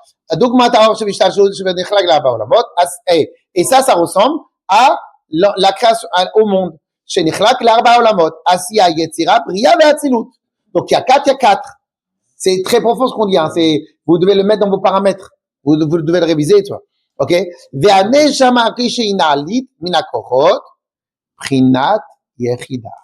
niveau de la Neshama qui, elle, par contre, dépasse de loin tout parce qu'elle explose tous les compteurs. Elle est hors compteur. Cet hors compteur-là, c'est quoi? C'est Prinat Yechida. Maintenant, ça vient de quel langage Yechida? Yehoud. Bravo! Yehoud, l'unité. Parce que ce niveau-là, il fait un avec Hachem. Inséparable. Donc, Prinat Yechida Akshura, qui est attaché im Yachid. Pour faire descendre de là-haut, le niveau de Yachid, ou alors chez les mâles à Mishtal Shalut. Ça, c'est le niveau de lumière qui est au-delà de Mishtal Shalut. Yesh tzorech kan be'avoda m'prinat yichida shebenefesh shel ma'ala mikorot hagolim. Donc, il faut Rabbi Yehoshua qui est là. Pour l'instant, il est limité. Enfin, il est limité. Il reçoit et perçoit ses forces de lui. Et lui, c'est qui? C'est Marshava, Dibur et Maaseh et Neshama. C'est quoi? Nefesh, Roi, Neshama et Chaya. Ça, c'est ce qui se passe. Ça, c'est nous tous comme ça. On est tout le temps comme ça. Mais le problème, que si maintenant tu mets un coup de booster, paf, t'exploses tous les compteurs. Donc, il faut que tu récupères de la force de plus haut. Puisqu'en vérité, toute l'année, tu te comportes n'importe comment, à Kadosh Baruch Hu, à Kippour, il te pardonne. T'imagines la puissance qui te ramène à Yom Kippour? T'imagines la blancheur qui t'imbibe à Yom Kippour? T'imagines la pureté qui t'imbibe à Yom Kippour? Pour qu'à Kadosh Baruch Hu te renettoie totalement? Pourquoi? Parce que Hachem lui-même, il a dévoilé des niveaux que tu n'aurais jamais pu t'imaginer de toi-même. Ok? Alors maintenant, pour cela, à Yom Kippour, j'ai Yechida. Donc, qu'est-ce qu'elle me fait Yechida? Yechida, elle a un contact avec Akadosh Baruch Hu, elle est mitached avec Hachem, elle a un contact. Et en fin de compte, dès qu'elle récupère ce contact-là, toute l'énergie, elle passe à travers Yechida. Ok? Mais on va pas attendre Yom Kippour. On va pas attendre Yom Kippour. Quand même. C'est Raval d'attendre Yom Kippour. Elle fait déjà, ah ouais, on va mettre ça. C'est Simon Bracha. Ah, vous pouvez le mettre dans l'église. Ok? Clair ou pas? Yes ou pas, monsieur? Hein? Yes? Attendez, parce que Fabrice, je crois qu'il a rien compris. Alors, on continue. Alors maintenant, c'est au Pirouge Raza. Et donc, pour cela, pour atteindre ce niveau-là, qu'est-ce qu'il nous faut? Il nous faut, à notre tour, et utiliser le niveau de Yechida et pas attendre Yom Kippour. Et Pirouge Raza, c'est au Pirouge Raza. Et c'est ça, le sens de ce que les Chacham nous ont dit. Im Israël osim tshuva, nigalin. Vim lab et nigalin. Si les Israël font tshuva, ils vont être libérés. Ici, ils font pas tshuva, ils seront pas libérés. C'est quoi Ve'im lav? C'est quoi le langage Ve'im lav? Et si non, en nigalin, melamdeinu, sha'geula atzma, doreshet et inyan tshuva. Si maintenant la Torah nous dit, s'ils font tshuva, ils sont libérés, sinon ils sont pas libérés. Pourquoi? Parce qu'a priori, pourquoi, si tu viens Torah, si tu fais ça Torah, si tu fais pas ça, Torah pas. Pourquoi? Tu peux pas un peu négocier? Alors, en vérité, pourquoi c'est aussi tranchant? Pourquoi? Parce qu'en vérité, il y a des choses qui sont tranchantes. C'est comme ça. C'est, tu voyages chez le Rabbi, t'arrives chez le Rabbi, tu vois pas chez le Rabbi, tu vas pas, il y a des choses que tu peux pas faire autrement. Ok? Alors, de la même manière, si t'as fait tchouva, t'auras la goula. Si t'as pas fait tchouva, t'auras pas la goula. Mais c'est pas une question de faire une avera ou pas faire une avera. Parce qu'a priori, la tchouva, on l'a appris dans d'autres endroits de Chassidut, que la tchouva, elle émane, la puissance de la tchouva émane de Yechida. Quand il arrive, on est blanchi un petit peu. Moi, celui qui n'a pas fait tchouva, il est blanchi un petit peu. Donc ça, c'est si t'as la chance d'avoir la Géoula qui est un petit peu. Et après, juste après un petit peu. En vérité, le problème, bah voilà, t'as pas besoin. Hein? Tu parles de blanchir de l'argent. Alors, la tchouva est le résultat de la tchouva et le résultat de Yechida. Alors, la tchouva est le résultat de la tchouva et le man de Yechida. Je vais vous expliquer. Si maintenant, t'as grillé un feu rouge, tu fais tchouva? Non. Je réitérerai, mais sauf si je me fais arrêter. Si tu te fais attraper, tu fais tchouva? Un peu plus. Bah si, je vais Juste, faire des voix. allô, juste t'es énervé, t'as pas fait attraper. Vous connaissez la blague. C'est pas le feu rouge que j'ai pas vu, c'est vous, monsieur le gendarme. Oui, non. Donc, en fin de compte, même quand tu t'es attrapé, tu essaies juste de mieux travailler la prochaine fois parce que tu fais pas n'importe quoi. Au moment où on peut t'attraper. Attention. Mais tu fais pas, il n'y a pas la notion de tchouva. Il n'y a pas la notion de tchouva. La notion de tchouva, elle est lorsque tu considères que ce que tu as fait, et tu t'as éloigné de quelque chose qui est important pour toi. C'est qui l'important? C'est Hachem, et la Torah et les mitzvot. Donc, en fin de compte, dans ta tchouva, tu as aussi un retour systématique vers Hachem. Et donc, en fin de compte, la tchouva, quelque part, alors bien évidemment, il y a plusieurs niveaux de tchouva, mais le mouvement et la dynamique de tchouva est aussi une dynamique de retour vers Hachem. Spécial. Et c'est pour ça qu'en vérité, même dans la tchouva, il y a plusieurs niveaux. Si tu regardes bien, imagine-moi dans ça ce qu'on a dit vendredi Shabbat après-midi. Bilam, quand il a vu l'ange, et il a dit, ok, je savais pas que tu étais là et que tu voulais me tuer. J'ai pas compris. Hachem, il t'a dit, je veux pas que t'ailles le maudire. Et t'as quand même aidé. C'est seulement parce qu'il y a l'ange que maintenant tu t'arrêtes. Donc il a fait tchouva, il a pas fait tchouva. Non. Jusqu'à maintenant, il savait qu'Hachem, il allait pas le frapper. Maintenant, l'ange, il a fait peur. Donc en fin de compte, il a eu peur du bâton ou il a eu peur d'Hachem. Donc même des fois, quand tu fais des tchouvot, non nefesh, ruach, neshama, et chaya, tu peux aussi faire une tchouva pour des raisons qui ne sont pas les bonnes.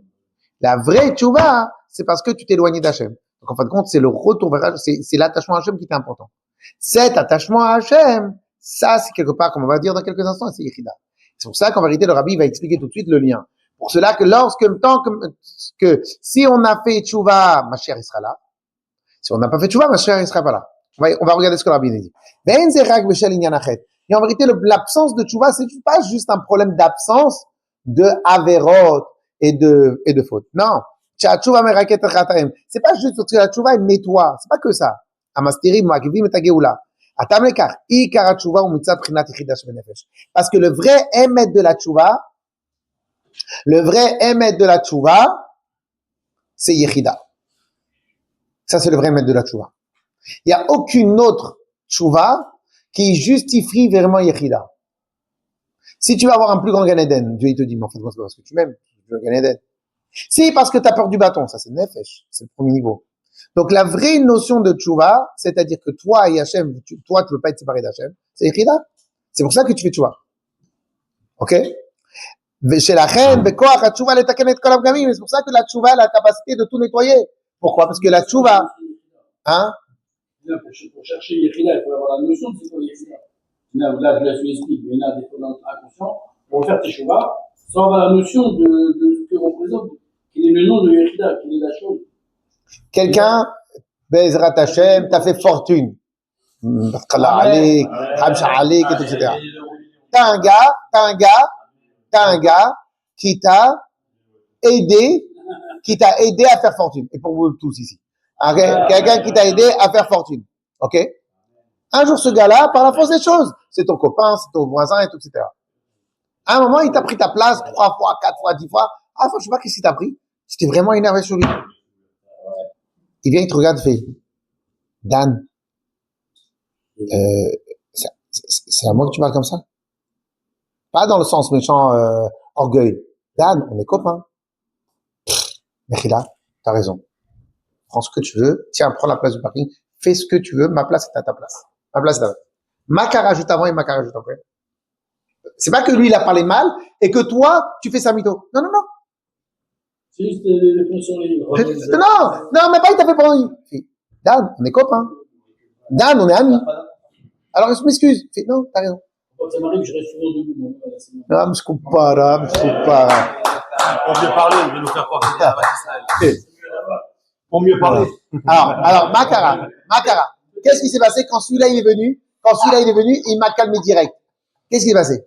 Parce que je me rappelle que le fait que j'ai pu acheter cet appartement, c'est parce qu'il m'a aidé. Et moi, je lui prends la tête parce qu'il dépasse sur la place de parking. Je suis un débile. Ce qui est à moi est à lui. Non, non. Donc, qu'est-ce qui se passe? Maintenant, comment j'ai pu m'énerver? J'ai pu m'énerver parce que j'ai oublié ça. Quand il m'a regardé dans les yeux avec amour, il m'a rappelé qu'on était amis. Donc, je me suis reconnecté. Ça, c'est la vraie choix. Pardon. Oh, mais je me suis emporté. Je me suis trompé. Pardon. Tiens. Voilà. Pendant les 2 prochains mois, je m'arrête. Je ne mets pas dans mon parking parce que j'ai pas besoin. Oublie. Ma place est à la tienne. D'accord ou pas? Vous avez compris? Donc, en fin de compte, et ça, c'est une vraie tchouva. C'est quoi une vraie tchouva? Paramètre d'usine. Mechila, j'ai oublié qui j'étais, qui tu es, que c'est toi Hachem, que c'est toi mon père. J'ai oublié, pardon. Fini. Donc, en vérité, et ça, c'est la vraie tchouva. La vraie tchouva, elle est de Yechida. C'est Là, tu vois pas. Ah non. Même plus sincère. Les chamas, c'est pas. Non, roi, c'est pas comme ça, là. c'est-à-dire, tout le reste, t'as une sorte d'intérêt. Tout le reste, c'est des calculs. Le niveau, c'est pas grave. Le niveau, c'est pas bon, en fait. Voilà, exactement. Ah oui, et c'est même pas une question de juste par amour. C'est par la distance. C'est-à-dire, c'est plus que par amour. C'est qu'en fin de compte, tu comprends pas comment tu peux t'éloigner de ton père. Ok? Donc, en vérité, c'est pour ça que le rabbi, il relie avec la Géoula, avec la Tchouva. En fin de compte, pourquoi maintenant la Tchouva, c'est elle qui amène la Géoula, et si t'as pas fait Tchouva, il n'y aura pas la Géoula. Parce qu'en vérité, ce retour vers Hachem, le vrai retour vers Hachem, provient de Yechida. Yes? On continue. La reine, ou mitzad brinat yechidash benafesh. C'est la reine bekora, tu vois, et c'est pour cela. Quand t'arrives, alors maintenant, quand tu t'es énervé avec ton copain, et que lui t'a regardé les yeux, Dan, Dan, ça va? Ok? Et en fin de compte, toi, tu viens, tu dis, oublie ce que je dis. Fais comme je dois. Makara, tu t'es remis sur la base de la base. Donc, ça t'a arrangé, et donc tout ce qui t'a énervé a disparu. Mais comment c'est possible que tout ce qui t'a énervé, il t'a disparu? Il a disparu parce que justement, pourquoi il t'a énervé? Pourquoi j'y suis? Je l'ai mis plus fort là-bas, il a éteint là. Non? Il a éteint là. Il met la faute sur toi, le mec, alors que lui, c'est depuis tout à l'heure, il dit qu'il a froid. C'est bon, hein. C'est bon. Mais vous avez pas compris, c'est pour compenser. Je lui enlève là, je lui enlève là. Vous avez pas compris. Vous êtes chaud là?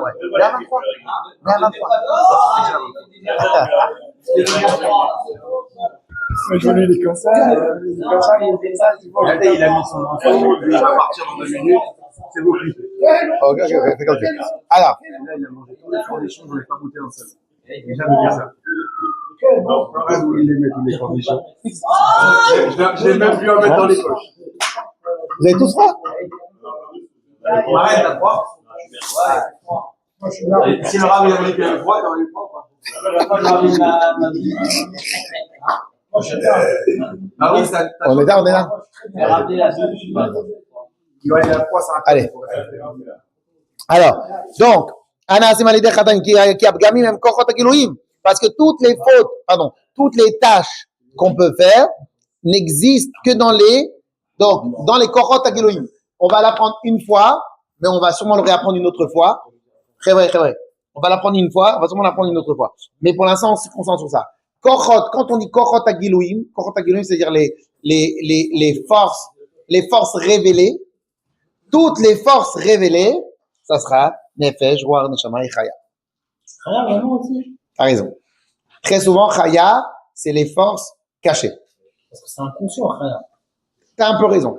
Mais dans la vraie définition de Kochot, les Kochot supérieurs, c'est Yechida. Parce que de toute façon, il n'y a pas plus supérieur que l'ADN. L'ADN, c'est Yechida. Donc, non. Oui, alors faut voir, mais. Il y a des reliefs. Si j'ai un peu, Etzem Neshama, c'est Yechida. Non, parce que Yechida, tu dois l'activer ou alors ça se dévoile.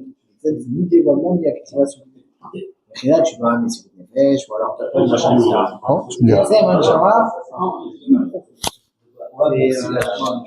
On en parlera, mais. non, c'est pas ils n'arrivent pas jusqu'au Etzem, mais j'arrive pas à le faire. Ça va arrêter où? Effacez-moi ça. Alors. C'est un truc qu'on va publier à mettre WhatsApp en plus. Faut pas dire ça. Alors. Ouais, c'est bon, on a compris. Alors, donc, on continue, parce qu'on était sur bonne lancée. Alors, parce que toutes les tâches qui peuvent exister, les tâches, elles ne sont que dans les Korot Agiloim, que dans les forces et dévoilées. Donc, chez aussi Matshuva, Nimsham Makor Elyon Yoter. Lorsqu'on en fait Tshuva, on ramène les forces de beaucoup plus haut. Donc, on reparamètre d'usine. Mais Yechida shebenefesh. Et la force de reparamétrer d'usine, elle provient de Yechida et Azaï. Et donc, à ce moment-là, nitmalim bemeile kol apgamim. Et donc, automatiquement, quand on paramètre usine, donc tu remets le point d'ancrage. Vous savez, dans les ordinateurs, dans un ordinateur, ils font des points d'ancrage. Là où il n'y avait pas de virus. Donc, tu prends pas le point d'ancrage de maintenant, pas le point d'ancrage d'avant. Et tu cherches le point d'ancrage où tu étais le plus parfait. Donc, il te remet par la cheniesh tzorer, les shem, avat geoula, atid avakdamat tshuva, prinat yechida. Et c'est pour ça que là, ici, compare la tshuva directement à yechida. C'est pour ça que là, pour faire venir Mashiach, il faut le nyan de yechida kedela. Hamshech geoula shlema, prinat yachid. Alors, encore une fois, juste au passage, tout à l'heure, on va dire, si maintenant les Bnei Israël font pas tshuva, si les Israël font pas tshuva, c'est pour ça que on a expliqué que dans le nyan de tshuva, c'est la volonté de s'attacher avec Hachem. Et tachles, je sais pas si vous le voyez, mais aujourd'hui dans tout ce que vous entendez, des rabbanim, des trucs, des choses, même qui sont pas Chabad, ce sens-là, on l'a appris nous chez Chabad depuis le début. Et ben même tous maintenant, ils parlent directement d'Hachem. Alors qu'ils n'ont jamais parlé d'Hachem, ils ont dit Gan Eden, ils ont dit ça. Maintenant, ils ont abandonné tous les trucs et ils ont dit, nous on veut que Hachem, nous on s'attache à Hachem, maintenant c'est devenu monnaie courante. Et donc même les Bnei Israël, et Dieu préserve à cause du 7 octobre, qu'est-ce qui s'est passé? Il y a un retour directement vers Hachem. Mais c'est quoi ce retour vers Hachem? C'est qu'il y en a qui ont dit, mais en fin de compte, tout ce qu'on fait, ça a pas de valeur si on n'est pas attaché avec Hachem. Ok? Donc ça, c'est un retour de Yechida. Malgré qu'il n'y a pas le terme Tshuva, mais si j'ai envie de m'attacher avec Hachem, je comprends que Hachem est le Emet. Donc si je comprends que Hachem est le Emet, c'est une sorte de Tshuva. En tout cas, c'est une sorte de Tshuva de Yechida. C'est d'ailleurs. Allez, Sif Dalet, on va accélérer un tout petit peu. Prinat ayechida. Analim min hakochot hagiluim. Mitbate'ed be'avodat mesirat hanefesh. Alors maintenant, on va prendre une ségoula. On va apprendre une ségoula. Une ségoula. Pour accéder au niveau de Yechida, on va tricher. Comment on va tricher? En quoi c'est une triche? Eh ben, il y a une avoda qui dévoile la Yechida, le plus haut niveau. C'est quoi? Mesirat hanefesh, Mesirut nefesh. Le don de soi.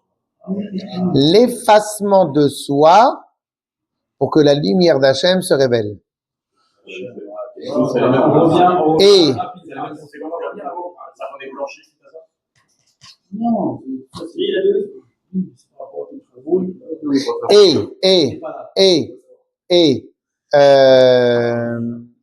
Mesirut nefesh.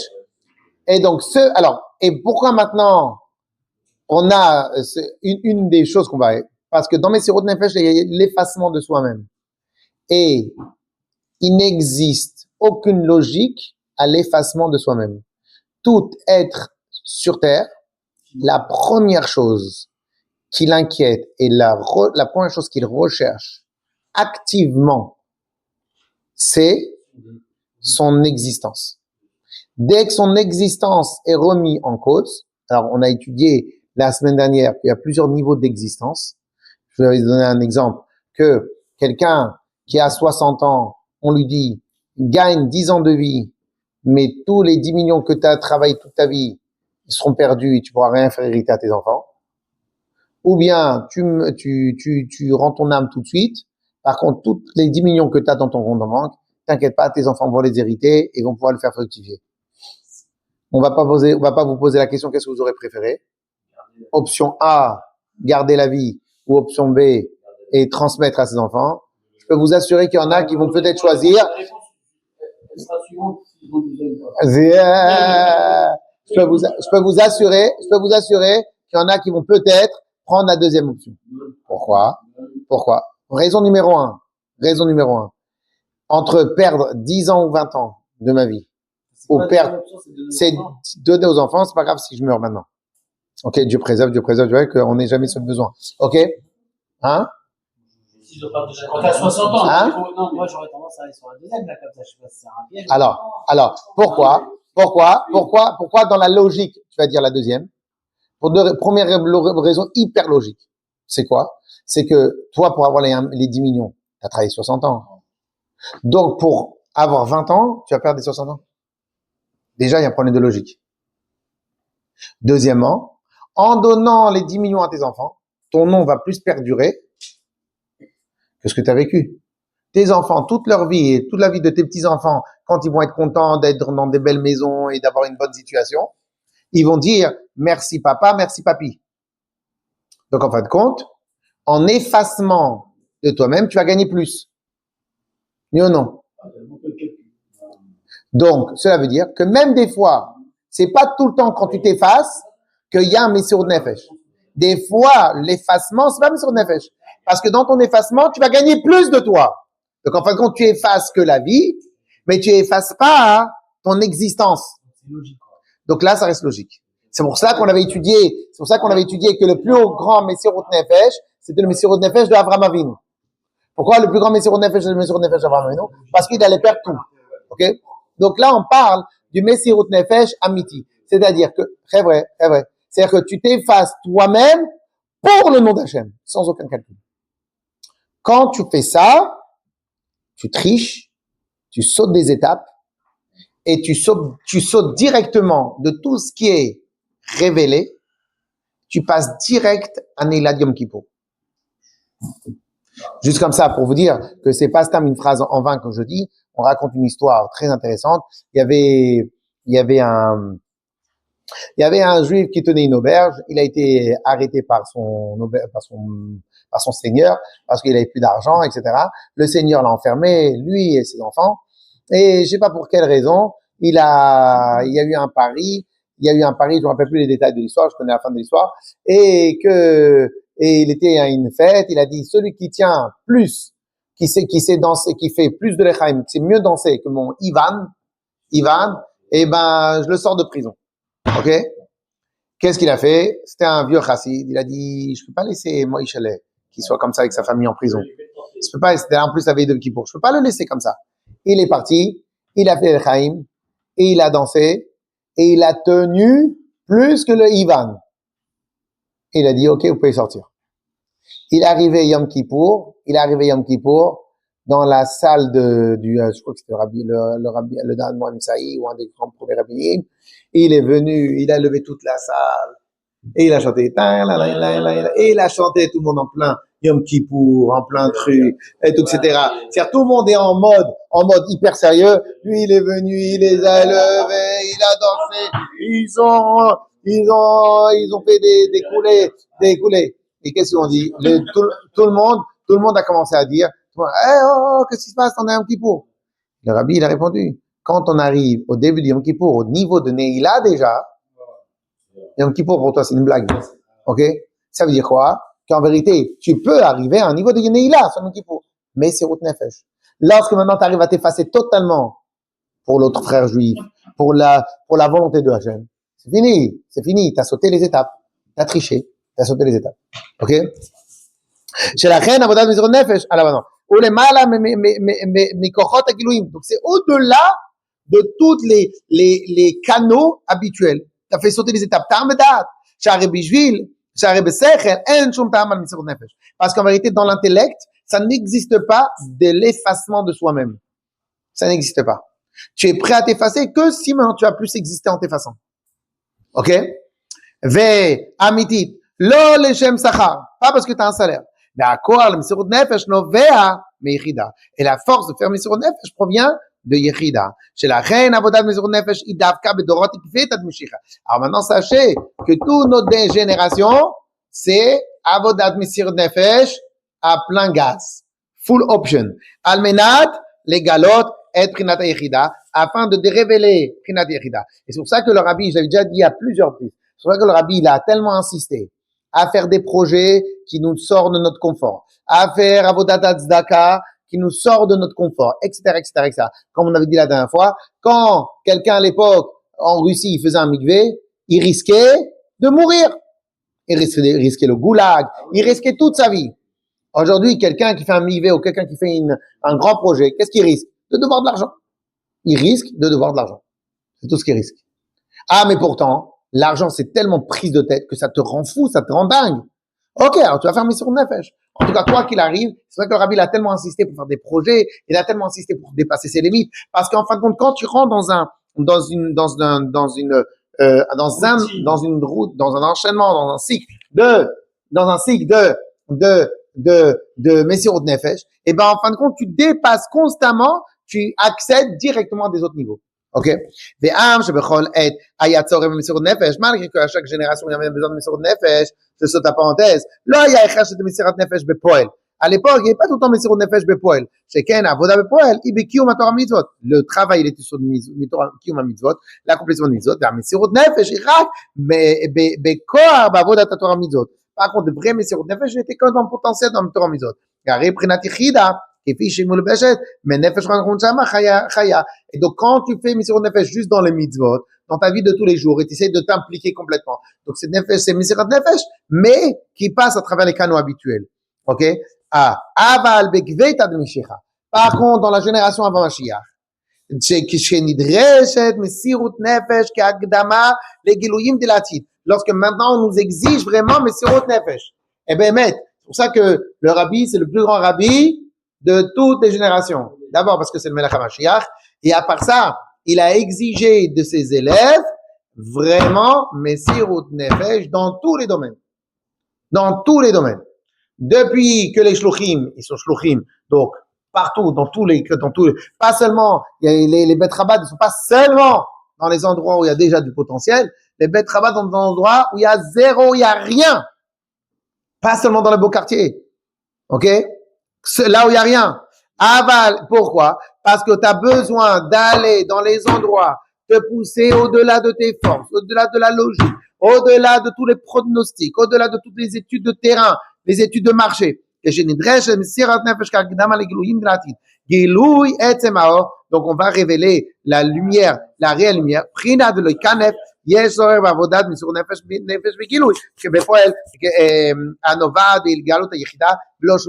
tu es obligé de sortir la vraie yechida de toi-même. Et la sortie de la vraie yechida de toi-même va déclencher la vraie yechida d'Akadosh Baruch Hu Mashiach. On n'a pas encore fini. Oui. Non, pour trouver, t'as vu l'histoire là, quand le Rabbi il a emmené, c'est quand il a plus de pouvoir par Khomeini en Iran. Vous avez vu la vidéo? Khomeini en Iran, en 79, ils ont plus de pouvoir. Il restait juste sur place. Le Rabbi, il envoie un émissaire pour les juifs sur place. Vous savez, les juifs là-bas, il y a plus de tâches dans l'ambassade américaine, Shaï. Sur la place américaine, la place comme ça, il y a 10 000 personnes devant le Khomeini. Lui aussi se procède, le seul qui se procède pas, lui. Ils sont tous comme ça à genoux. Le Khomeini lui dit, ramène-moi c'est qui le mec là-bas. Il le ramène, il le fait ramener, il lui dit, pourquoi tu parles de ça? Il dit, suivant ma religion, je ne peux me installer devant personne. Il dit, je suis juif, je me procède, je suis mal, je me procède. Il dit, je respecte ta doctrine. C'est ça qui m'a laissé. Mais non. Où t'as vu ça? Où t'as vu ça? Extraordinaire. Israël, debout. Quand tu dis le mec, il reste debout. Si tu retournes. Le seul qui C'est la puissance de Rabbi.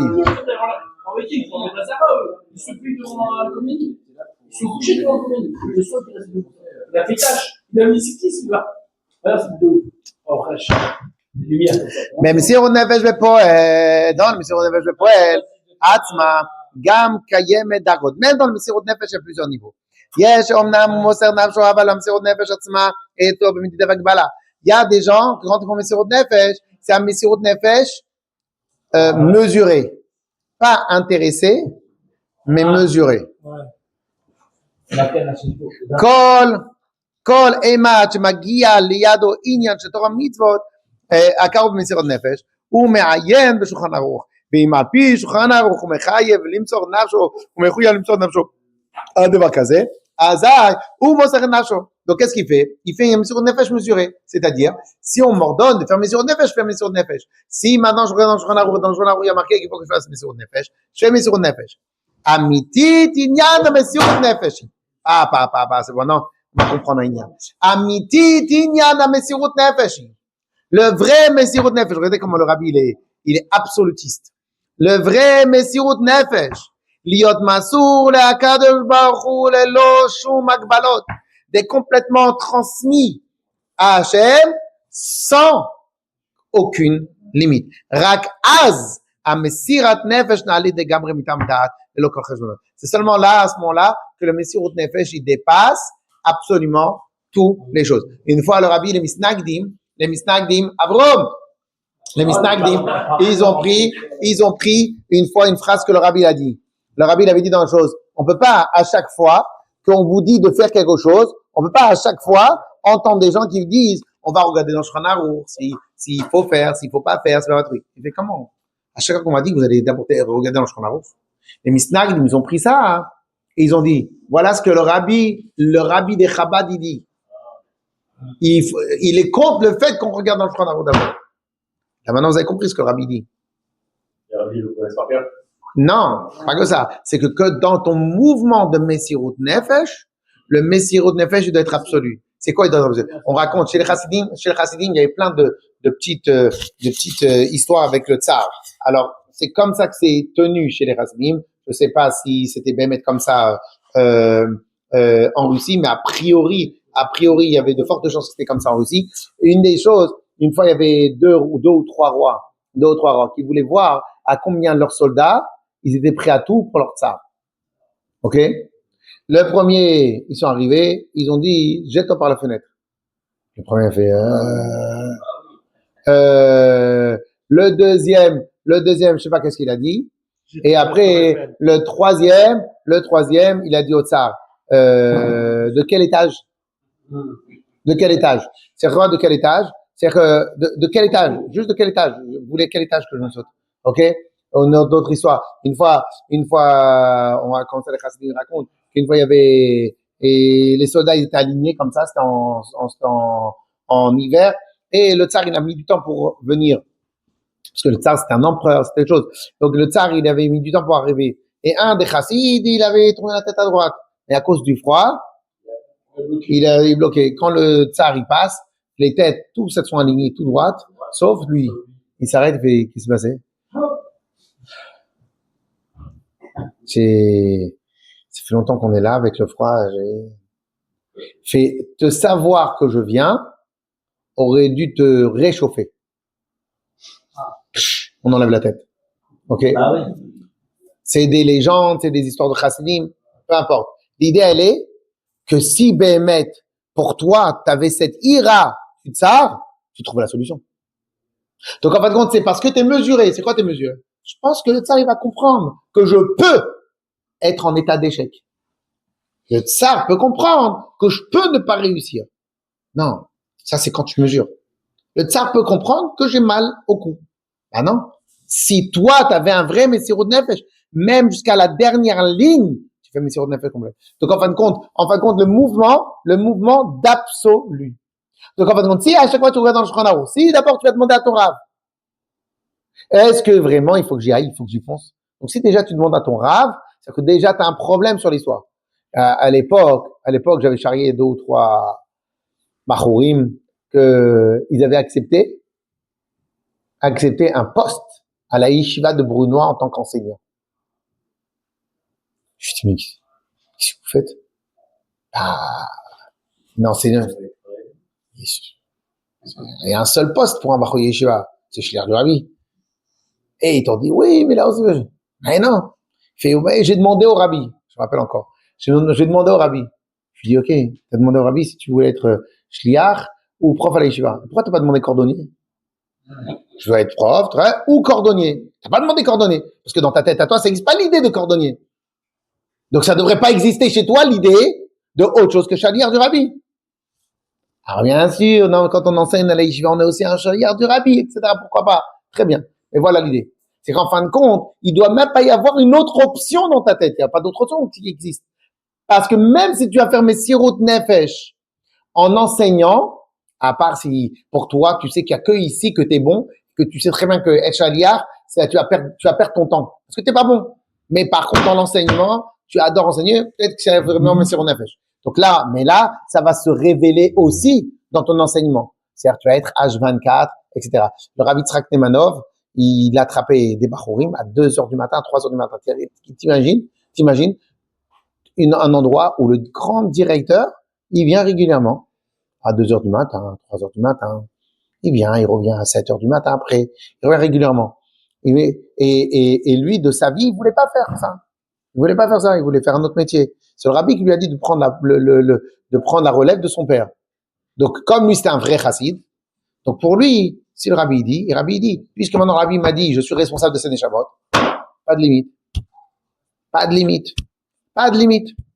On essaie de mettre Pas de limite. tu peux faire ce que tu veux dans ton domaine. Exactement. Exactement. Ok? Alors, au Bekar, Idbate a Chidush, Bemesirot Nefesh de Pinchas. Et maintenant, on va comprendre le Chidush du Mesirot Nefesh de Pinchas. Non, ça va, la Kasha, Yabo, Inyan, Mesirot Nefesh, Biklaloto, en dehors du fait que Pinchas, il avait un vrai Mesirot Nefesh de manière générale, parce que c'était un vrai chassid, Maasar, et Navsho, Gama, Davar Kazé, Shalpi, Din, En Chiyuv la Soto, Vadraba. Et sur quoi il a fait Mesirot Nefesh? Je vous rappelle, sur quoi Pinchas il a fait Mesirot Nefesh. Quand Zimri ben Salou, il est allé avec une cause Batsour, et officiellement, si tu les amènes au Beddin, il n'est pas chayav mita, pas passible de la peine de mort. Pourquoi? Cette avéra-là, elle n'est pas passible de la peine de mort. Si par contre, t'es un Kanaï, t'es un jaloux de l'affront que Hachem vient d'avoir, là tu fais zéro calcul. Tu fonces dans le tas et tu tues. Ok? Qu'est-ce qui se passe? Eh ben, donc, Al-Pi Alacha, t'es pas chayav. Si maintenant Zimri ben Salou, il avait tué Pinchas, c'est Zimri ben Salou qui a raison. Parce que lui, il vient pour te tuer. Parce que comme c'est pas le Shulchan Aruch qui te dit de me tuer, il vient. Donc, c'est-à-dire que d'après la halacha officielle, il n'avait pas à faire ce Mesirot Nefesh. Mais lui, il a fait zéro calcul. Hachem, le kavod d'Akadosh Baruch Hu, le kavod du Ham Israël, la notoriété du Ham Israël, elle est en danger, je fais plus de calcul. Ah, mais pourtant, à tel point, c'est qu'il y en a certains qui ont critiqué Pinchas. Mais lui, il a fait zéro calcul. Donc, en fin de compte, le Rabbi dit qu'il y a deux sortes de Mesirot Nefesh. Un Mesirot Nefesh mesuré, c'est seulement lorsqu'on te donne l'ordre que tu fais Mesirot Nefesh. Et un deuxième niveau, c'est un Mesirot Nefesh non mesuré. Il y a zéro calcul. Il ou a Shoel Bedin malasot. Que Pinchas, il avait posé la question Bedin, quoi faire? On lui dit, non, t'as rien le droit de faire. C'est seulement Moshe Rabbeinu qui a dit, regarde, moi, je peux rien te dire, parce que de toute façon, je peux pas te dire de les tuer. Je peux rien te dire. Karina de Greta, celui qui lit la lettre, qu'il aille accomplir ce que contient la lettre. Ah, mais je comprends, il est dans la personne. Là, il a été suivi. Non, en fait, Ça mérite pas la langue. Lui, il a fait des aides parce qu'il a fait un front. on a réussi à être Pour lui, c'est un affront. La Torah, elle dit pas Chayav Mita. La Torah, elle dit rien du tout. Non. Par contre, Kanaïm, ce qui a marqué, c'est Kanaïm Poginbo.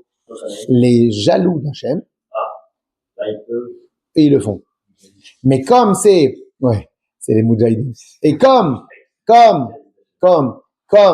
c'est pas officiel. Donc, imaginons un bourreau, le gars, il a terminé son beddin, il est chayav mita. Le bourreau, il vient pour tuer le mec qui est chayav mita. Ok? Et le gars, il tue le bourreau. Donc, il sera chayav mita 2 fois. Parce que le bourreau, il a fait alpidine, c'est la Torah qui lui demande d'être bourreau, et lui, il a tué sans le droit. Donc, le bourreau, il a le droit de le tuer. Pinchas n'avait pas le droit de tuer Zimri ben Salou. Parce que c'est une avéra qui n'est pas catégoriée dans Chayav Mita. Pourtant, la halakha en off, elle nous dit Kanaim Pogimbo. Ceux qui jalousent, qui ont en eux le feu d'Hachem, ceux qui jalousent Hachem, eh ben, ils le tuent. C'est une halakha qui va surpasser entre carré. C'est pas une halakha, c'est une volonté ou quelque chose que Hachem aimerait, en tout cas. Mais c'est pas une halakha.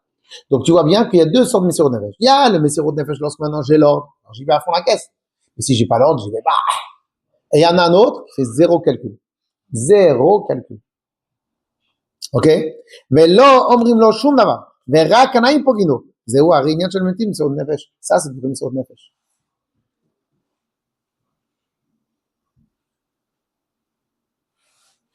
Je sais pas si c'est comparable, mais Baruch Hashem, des fois on l'a tous, et des fois, vous voyez bien, avec vos enfants ou avec des trucs, vous n'allez pas à chaque fois demander à votre âme si ça, il faut vraiment que je me donne à fond, ça, il faut, non, chez toi, tout ce que ton enfant, il a besoin, tu te mets à fond. Sauf que c'est ton enfant. Donc, ça s'appelle un Messirut Nefesh, qui est un moitié Messirut Nefesh. Mais en vérité, ce Inyan là où il y a zéro calcul, ça, c'est le vrai Inyan de Messirut Nefesh. Il y a zéro calcul. Et on termine. Mais maintenant, on a compris le lien entre Pinchas et la Géoula. Et pourquoi Pinchas va être Eliyahu Hanavi? Et pourquoi Pinchas va nous annoncer la Géoula? Pourquoi? Parce qu'il a eu un mouvement Géoulatique. Il a eu une dynamique Géoulatique. La Géoula Atidat Davka, על ידי עבודת כוחו כזו של מסירות נפש, אינה מהווה מדודה על ידי החשבונות. Parce qu'une telle force, la Géoula va venir à travers une telle avodat de mesirout nefesh qui ne dépend pas de aucun calcul. Idgalud prinat hayechida, shetavi legilui prinat yachid. C'est le vrai dévoilement de prinat hayechida. Et que ce niveau de yechida, il va nous amener l'union de yachid. Vegam inyan ze merumaz be Pinchas. Et donc, tout ce qu'on a vu, c'est lié avec Pinchas. Chez Pinchas ou Eliyahu, mevasar ha-Géoula, kehuna, le fait de la grande prêtrise. Kamur leel, ena davar she'efshar la'asik be'emtzeut avoda. Venir Kohen Gadol, devenir Kohen, on ne peut pas l'atteindre par une avoda. C'est-à-dire quoi, on ne peut pas l'atteindre par une avoda? C'est-à-dire, il n'y a pas de causalité qui te mène à Kohen. Pas de causalité. La causalité, c'est quand il y a une logique. Il n'y a pas de logique. C'est-à-dire que, comme une ségoula, il n'y a pas de adraga, il n'y a pas de stade, ok. Chez Eina d'avoir chez Shala, c'est même sans avoda, c'est pas quelque chose que tu peux obtenir par un travail. Qui im chez Nita Milmal, Venasit Sheva, Venasit Teva. C'est en fin de compte, c'est quelque chose que tu récupères directement par cadeau, qui n'a rien à voir avec ton travail, et qu'à ce moment-là, ça devient ta nature. Erer Epolomar. Chez Pinchas ben Sadatzma, il y a Raoui le Keuna. Donc, on doit dire quelque part que Pinchas, il était apte à recevoir la Keuna. Sauf que il a raté le coche. Ok? Mais, od beterem harag et Zimri. Et là, שמכל מקום לא ניתנה לו כהונה ופועל, עד שכינה קנאת השם והרג את זמרי. Donc, en fin de compte, lui, il fait quand même partie de les enfants d'Aaron. Donc, en fin de compte, potentiellement, il aurait dû l'avoir. Tant que là, pour X raison, il l'a pas eu.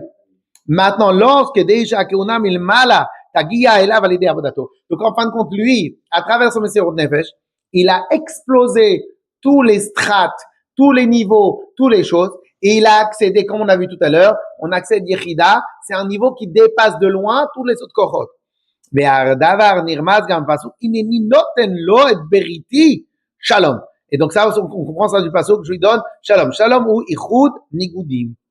Donc en vérité, quand on dit le shalom, alors c'est quoi le shalom? Le shalom, c'est lorsque maintenant tu as deux contraires qui sont ensemble dans le shalom. C'est pour ça qu'on dit le shalom bayit. Quand on a deux copains, on dit pas shalom bayit, deux copains. Pourquoi? Les deux mecs, ils comprennent, ils s'énervent, tapent dans l'épaule, merci, au revoir, c'est fini l'histoire. Par contre, avec quelqu'un qui est contraire, tous les jours, combien de livres ont été écrits sur le Shalom Bayit, ok? Et pourquoi? Parce que arranger les deux contraires, c'est compliqué. Pourquoi? Parce qu'en vérité, toi, tu sais travailler sur quelque chose qui est accessible, quelque chose qui est contraire à toi, c'est pas accessible puisque c'est contraire à toi. Qu'est-ce qu'il a fait Pinchas? Il a atteint un niveau que normalement il ne s'atteint que à travers, qui ne s'atteint pas. Donc, en fin de compte, il arrive. Chez Etzel, Pinchas, il y a Chibur Shnei Akavim. Pinchas, il a eu le mouvement du bas vers le haut et il a accédé directement au niveau du haut vers le bas.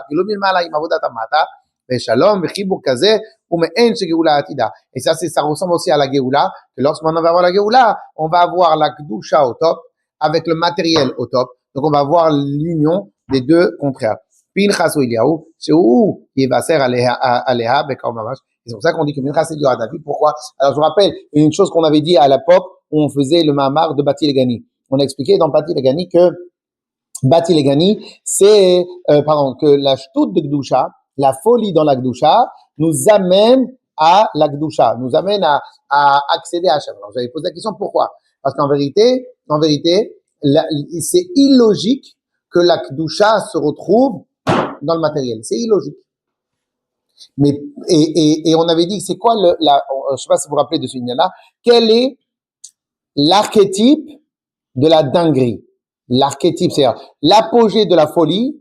L'apogée de la folie, c'est le schizophrène. C'est quoi le schizophrène? C'est quelqu'un qui va dire à la personne qu'il aime le plus, je te tue, comme ça je te garde que pour moi. Qu'est-ce qu'il lui dit? Pourquoi je te tue, comme ça je te garde pour moi? En quoi c'est schizophrène? C'est-à-dire que tu utilises le terme, c'est-à-dire que tu utilises un sentiment d'amour pour faire la pire chose qui est contraire à l'amour. Il n'y a qu'un dingue total qui lui manque des câbles dans la tête qui peut associer les deux. Non, mais lui, non. Alternation du discernement, c'est des fois tu vas t'énerver sur quelqu'un que tu aimes. Mais tu vas pas lui faire du mal. Tu vas t'énerver, tu vas truc. Non, lui, là, il est complètement déglingué. Donc, il y a que la folie, il y a que le fou qui peut accepter à l'intérieur de lui deux contraires. Et c'est quoi le fou chez nous? C'est celui qui a dépassé les limites du raisonnable. Donc, c'est seulement Pinchas, lorsque à travers son travail, sa vodat Hashem, il a dépassé le raisonnable, qu'en dépassant le raisonnable, il a accédé à ce qui était atteignable que par Aaron des enfants. Lui, il devait l'avoir à l'intérieur de lui, mais il a reçu directement. Alors maintenant, et quel rapport avec la Géoula? Parce que la Géoula va nous amener la Gdusha dans ce monde-là. Mais pour atteindre la Gdusha dans ce monde-là, il faut être capable de faire fi des lois de la gravité, des lois de la nature. Et pour faire fi des lois de la nature, il faut que ta avodat Hashem fasse fi des lois de la normalité. Et le Messirut Nefesh